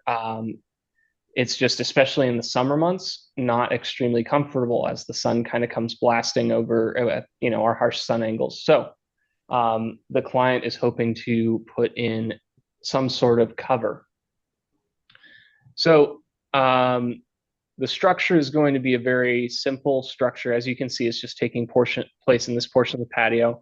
It'll be a series of 6 columns, steel columns, and a series of beams and purlins on top of that with with a corrugated material on top for the final roofing. It's going to accommodate some seating, and again, this is already being used for seating outdoors. A small dry bar. It will not be a wet bar. It's just solely for the purpose of entertainment, as they have a open cook space. So no alcohol will be served at this location. Obviously, the permits already allow for outdoor dining there, so that's all incorporated. And then, like I said, an outdoor galley style kitchen with built-in barbecue and all the necessary accoutrements for preparing food outdoors. And then on top, like I said, we'll have this all screened in, and then on the west, to provide some additional sun screening, we will have planter, and they will be movable, but movable planters with some sort of screening mechanism in them to provide shade from that western sun. So moving on to next page. So sectionally, we figured sectionally was the best way to describe this. So again, we have our primary column structures made of steel. We'll have some steel W flange beams coming across. Another set of beams at 3 feet on center. And then finally, a smaller set of 1-inch square tubes at 24 inches on center to create the purlin system to support the roof structure. The entirety of the roof will begin. It'll be only as tall as the first floor, and it'll slope downwards as it approaches the historic neighborhood. And we can look at, evaluate, and adjust the slope to help mitigate how tall that's going to be. But the first floor, the top of the first floor is 14 feet. So we're not starting too terribly high anyways to begin with. Material, and then, like I said, the built-in barbecue on the end. Materials wise, we're thinking mostly steel we're thinking all steel for the structure. We had tossed around either letting it be some sort of natural rust color, whether that's by whether that's by a natural oxidization process or by a chemical one. And then the roof structure was going to, our preference would be to have a corrugated Lexan, translucent Lexan. And the reason for that is so that in the winter months when it is darker and that sun angle does not light up this patio, they still have, it's not going to be too dark underneath that section. And there is historical precedence for this. We recently did the Ugly But Honest Pizza across the street, also in the corner of Five Points. And a similar system was approved for their patio cover. And I can show you pictures of that under construction. We have not gotten our final photos done yet, if you would like. But we are open to other comments on materials. And then just in general, a couple of quick three-dimensional views so you guys can kind of get oriented with the space. Obviously, like I said, some corrugated, and again, we would propose translucent Lexan roof in order to prevent grease, fire, etc., from spilling out into the onto the walkway. We would propose a solid screening system behind the grill. Our concept currently is sheet steel, again, either painted or oxidized to match how we would finish the steel structure. And then the planters, which would be it'd be a movable planter, and the plants and planting material would act as a ballast to the frame. And on the frame, we are planning on having a lattice work, and then inside the planters would be some sort of vinage or other plant material that kind of grows up and creates a natural shade buffer. Again, open to thoughts, comments on those. So, but yeah, here's just a street view and then a view from underneath, conceptually kind of what we're going for. I think the last comment, or the last thing I would like to have some feedback on is, and we can look at this on the Tucson the Tucson GIS as well. The zoning of the Baffert is a C3 zone. It is not historic, but the shade structure overhangs the HC3 zone. So it's kind of an interesting dually zoned, it's a dual zoned lot, and we're kind of over the, we're playing over the boundary line between those two zones. So that's why we wanted to make sure that we had your feedback on this, and then also what direction we should continue moving. And I know some of that we'll talk about with Michael in our entitlements review, and some of that we'll talk about here. So with that, I'll open it up for questions. I do have other materials palettes that I can show you on what we've done with the original building as we discussed. But since it is late at night, I would like to just kind of jump right into our discussion points. So, thank you. I have a couple questions. The posts, did you describe them as round or square? We were currently planning on using round posts for the for flashing capacity. So if we look at the section real quick, you'll notice that it is over top of the garage, the underground garage space. Mm-hmm. And the round post would be easier to flash just because you can use standard flashing details. Rectangular would work as well, but currently we're proposing round. Now I see the two I-beams, and then the 2 by 10s, that's tubular steel, correct? That's correct. So I'm going to jump in. The I-beams are the one thing that strikes me as particularly industrial compared to all the tubular steel features. And that's just something that jumps out at me. I think even the round posts in a square tubular steel beams might have a different look. Stan. Yeah, I would agree with you. You call it out as 4-inch tube steel. That would indicate it was a 4-inch square steel tube. And I would recommend the 4-inch square steel tube. As for the overall design, I really don't have a problem with it. My question is the steel plate. What are you talking about? Is that like a 1-inch steel plate? Are you talking on the behind the Yeah, cook space? yeah.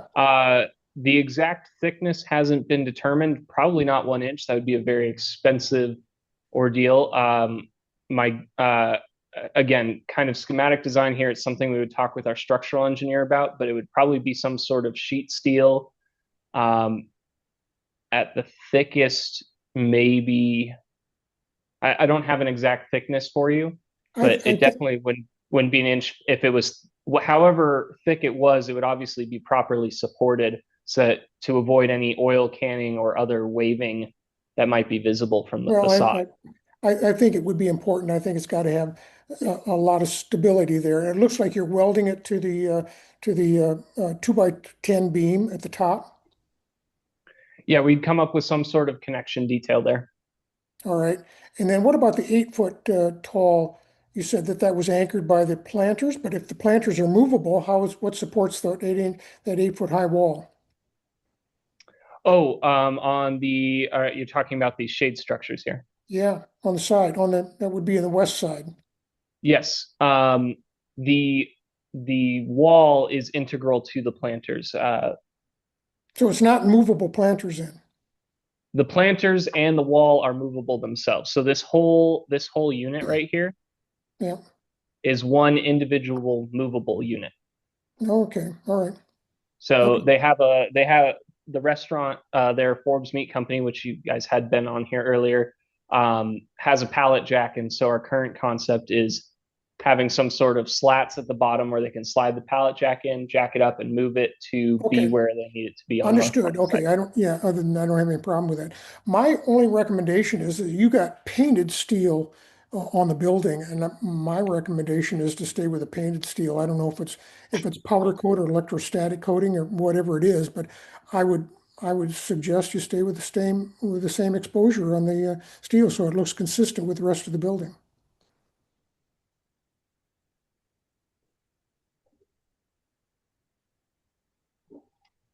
Yeah, that's an excellent suggestion. We do have some rusted accents elsewhere, kind of on the corners and back towards the east end of the building, where it connects with Casa Madre restaurant and is closer to the neighborhood houses.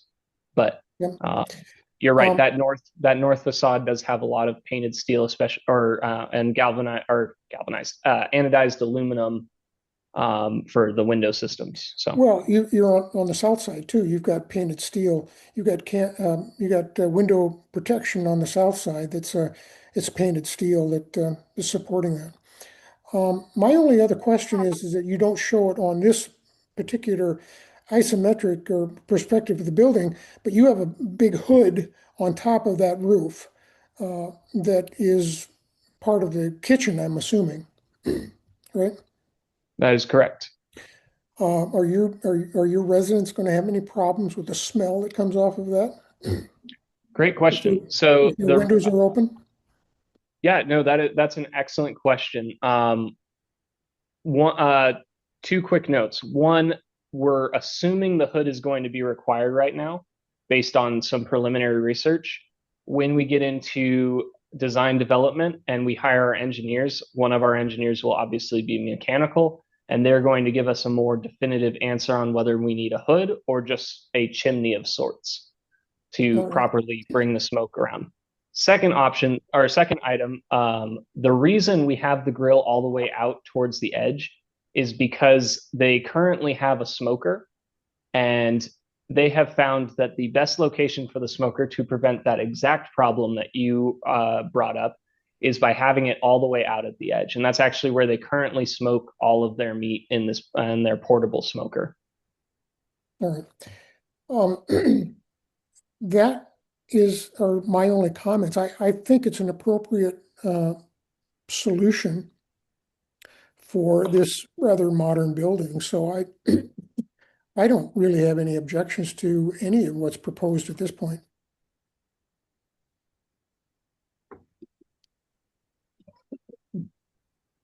Okay. John Burr.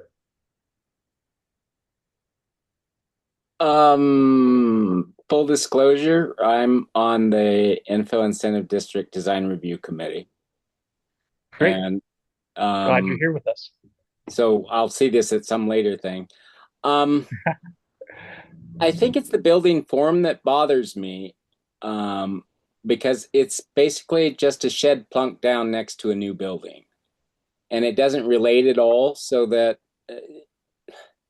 one of the things about the building itself is that there are the 3 horizontal bands of steel framing the window systems above columns. And you're gonna, the lower one suggests that it's all the way up to the window line. The bottom one says it's halfway in the middle of the line. Frankly, the roof line should be below that line, in my opinion, so that you can see the horizontality of the actual Baffert building. Okay. And that it doesn't just look like a shed plunked down erroneously by some truck driver when the owner wasn't present.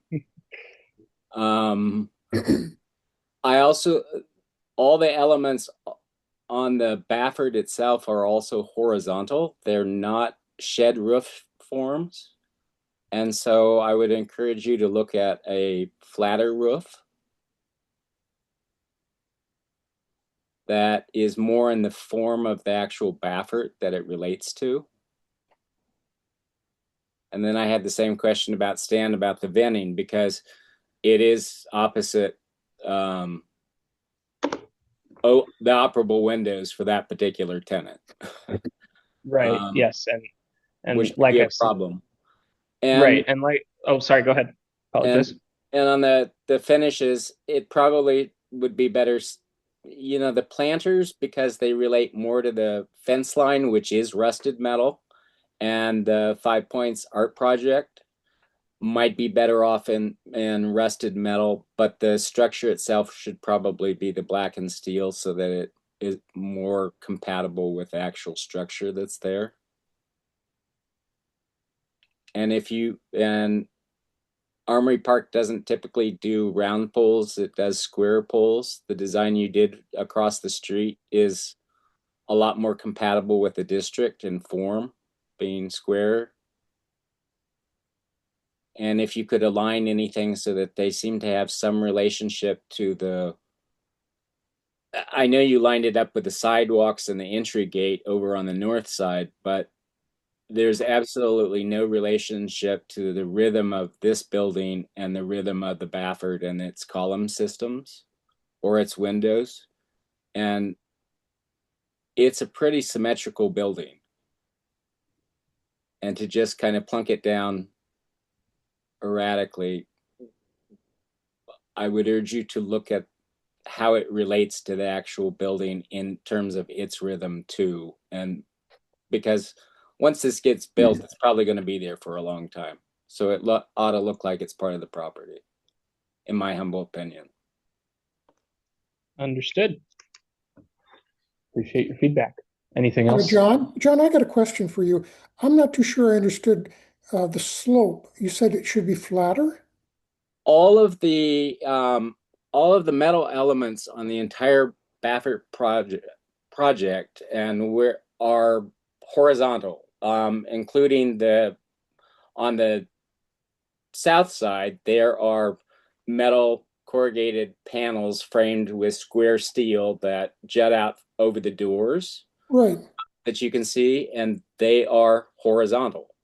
So all of the projections of the building itself and its roof line and all of its accessory things happen to be horizontal, not shed in nature. It's very square. And so a square form for a shed or new structure adjacent to it should relate more to the building that it's complementing, in my humble opinion. Yeah. So, John, are you guys able to see the photo I just pulled up on screen? Yes. Okay, great, perfect. I didn't know if it was just the PDF that I was sharing or the whole thing. But John, you're talking about this metal panel system on the south wall, correct?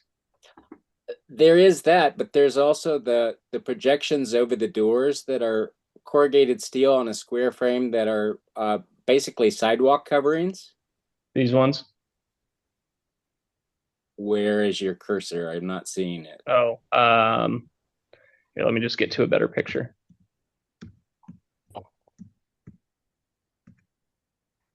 For example, over the window, I don't know why my cursor isn't showing up, but I've just zoomed in on it. You could just go to Google Street View of the south side, and you could see what I'm. So it isn't zooming. I think you might be looking at a different monitor. Okay. Let me just go to Google Street View then.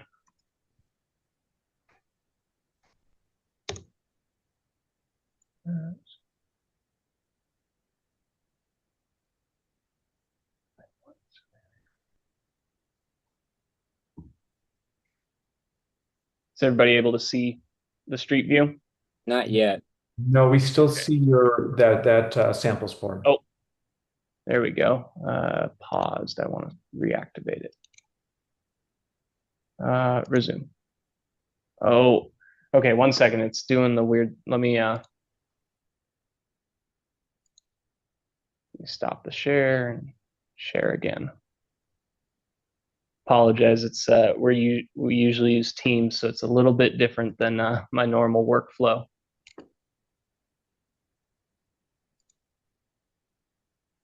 Share. There we go. Are we able to see the street view now? Yes. Okay, great. Sorry about that.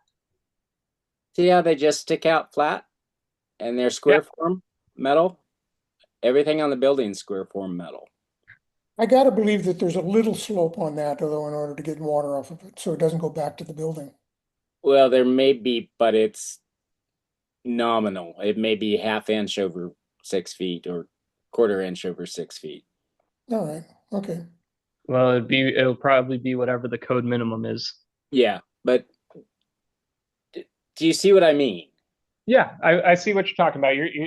You're looking at this saying, okay, it's very rectilinear building with low slopes, clean cut corners, and so putting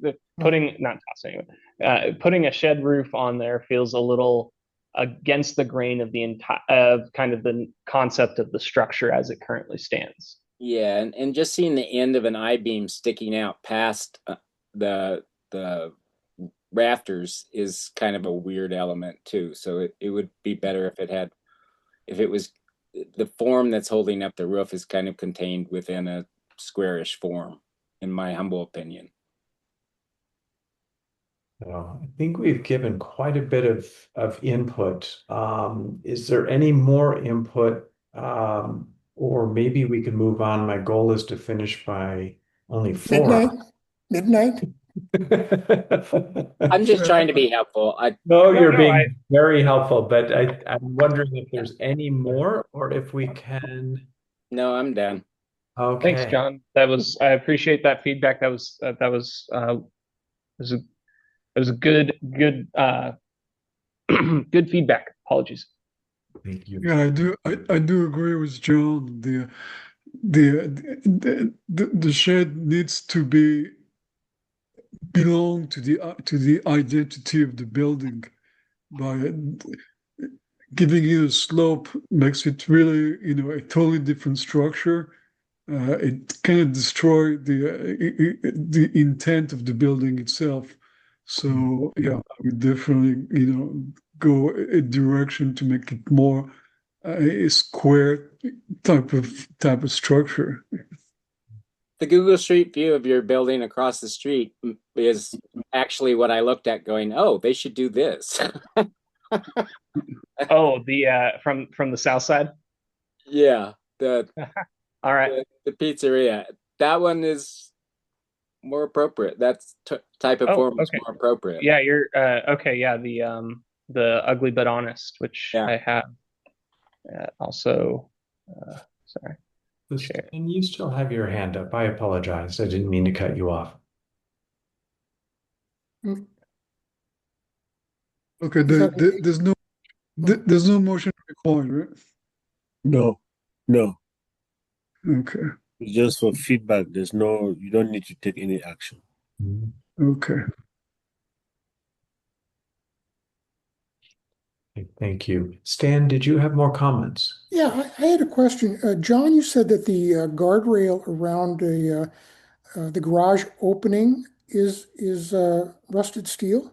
No, the fencing that they put up around the courtyard that was originally supposed to have planters and all sorts of different features in it is just rusted steel, but the building itself and the fence that is on the historic garage along Arizona Avenue is rusted, but almost all the elements of the building are actually painted. Yeah.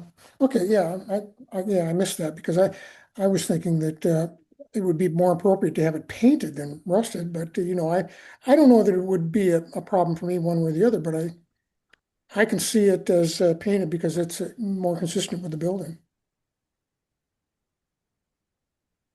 I think it may be able to be interpreted either way. Is it a Yeah, landscape it probably could be. I don't know if feature? I'd object to it. Yeah. All right, I'll couch that personal preference. Okay. All right. Good.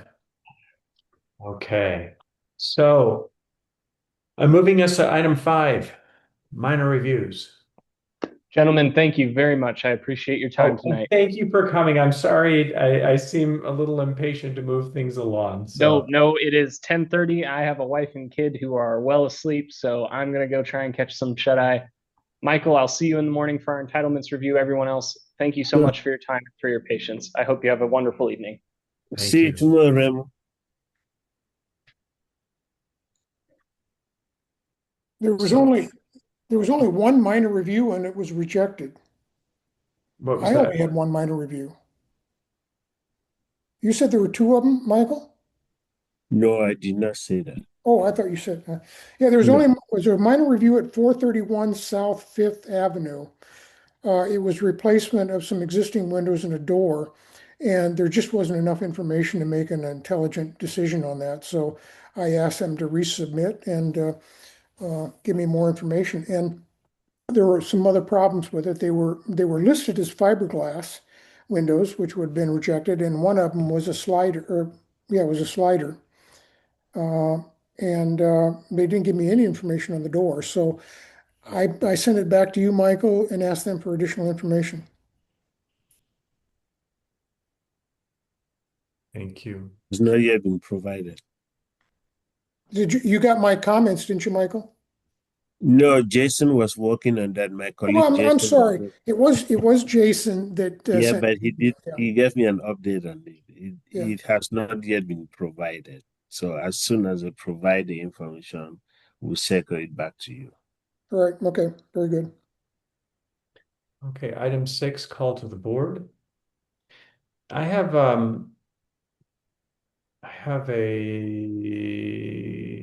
I think I'll do it as staff updates, future agenda items. Call number 7, staff updates and future agenda items, information only. I wanted to let everyone know that as I had registered as a stakeholder for the All Saints project on I'm going to say the 13th of January. There is a meeting. Now, I'm not sure if anyone is invited beyond me, and I was hoping for a little bit of information. Is it just us? Could I bring Stan as vice chair or John? Do you have a sense of that? I think the email we got today is they're asking that those who are going to participate should actually let them know so that they provide enough sitting space, enough refreshment, and things like that. I don't think there will be any problem for them going, but they need to let the organizers, Jennifer, know that XYZ, it's coming. That Okay. was the email that they sent to us today.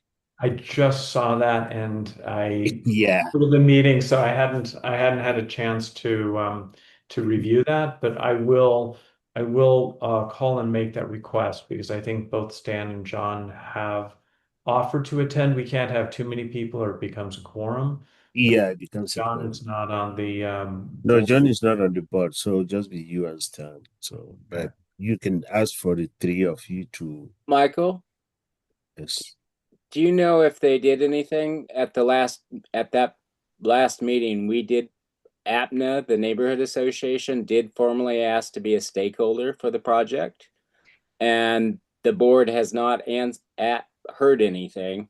But the board at its last meeting last week did vote to send a letter requesting to be a stakeholder because in previous Section 106 projects in Armory, one of which I went through, the 2% of the budget for historic preservation mitigation would have to go to the neighborhood association. So it is a stakeholder in the outcome of this building. Do you know why Jennifer did not invite the neighborhood?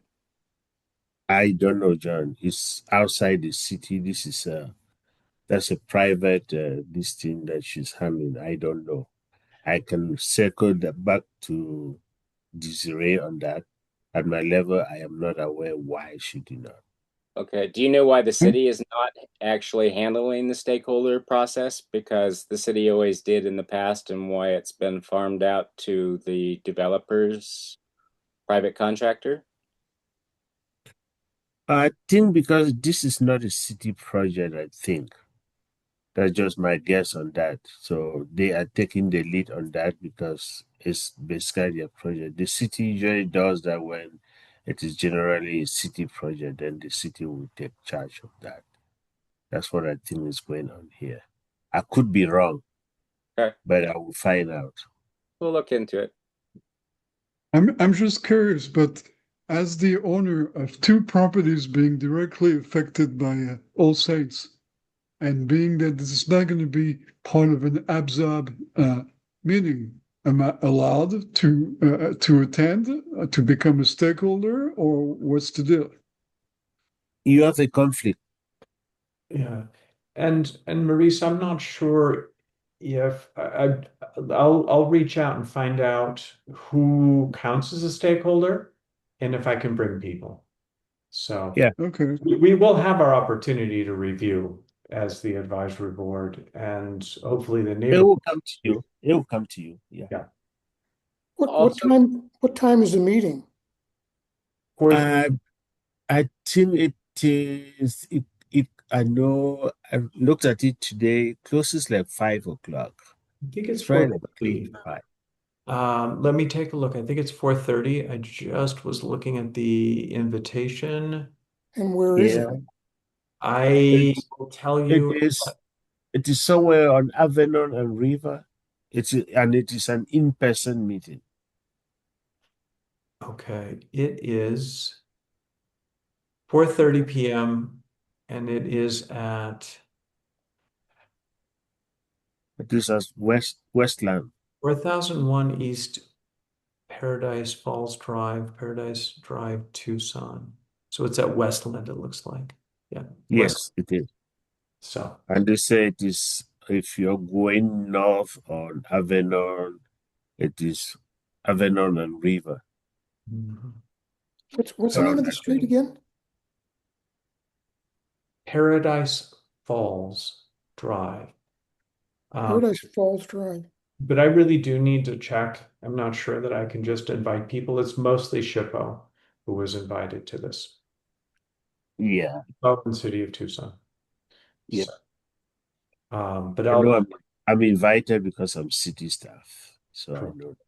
Desiree is invited as well, and I think there are Yeah. four Mhm. Shippo there. So I'll find out more and let you know. I would like to bring you, but I have to make sure that that's acceptable. Yeah. Michael, another quick question. What should Martha and Jan and I do to expedite PDSD forwarding our names to mayor and council early next year. John, it starts from you have to apply through the city clerk's office. And what will they do for Jan, who will be special exceptions? Send it back to you for vetting? Yeah, it was for her, they will send it back to our office. Okay, so the three of us need to apply from the city clerk with that application, and then they will forward it to you? Yes. Okay. All right, Okay. I'll let them know. Thank you. And because you're looking at January, would be a good thing to start the process right now so that by January, you should already have been able to have your appointments and be able to sit on the boards. Okay. Thank you. Given the nature by which things go through the city clerk before the schedule on the mayor and council study session or however they do it. So I recommend that you start it probably about now. Okay. Perfect. Thank you. And my favorite part, adjournment. It is 10:37, so 4 hours and 7 minutes. Thank you all. Thank you all. Happy holidays, and we'll get some rest before we do this again. Did Yeah. anyone notice when Helen left? There's Yes, still a and I announced the time. Oh, okay. I didn't hear it. Sorry. No All worries. right. Bye. Bye, everybody. Night all. Yep. Thank you all. Bye. Happy holidays. See you Yep. Thanks. next year.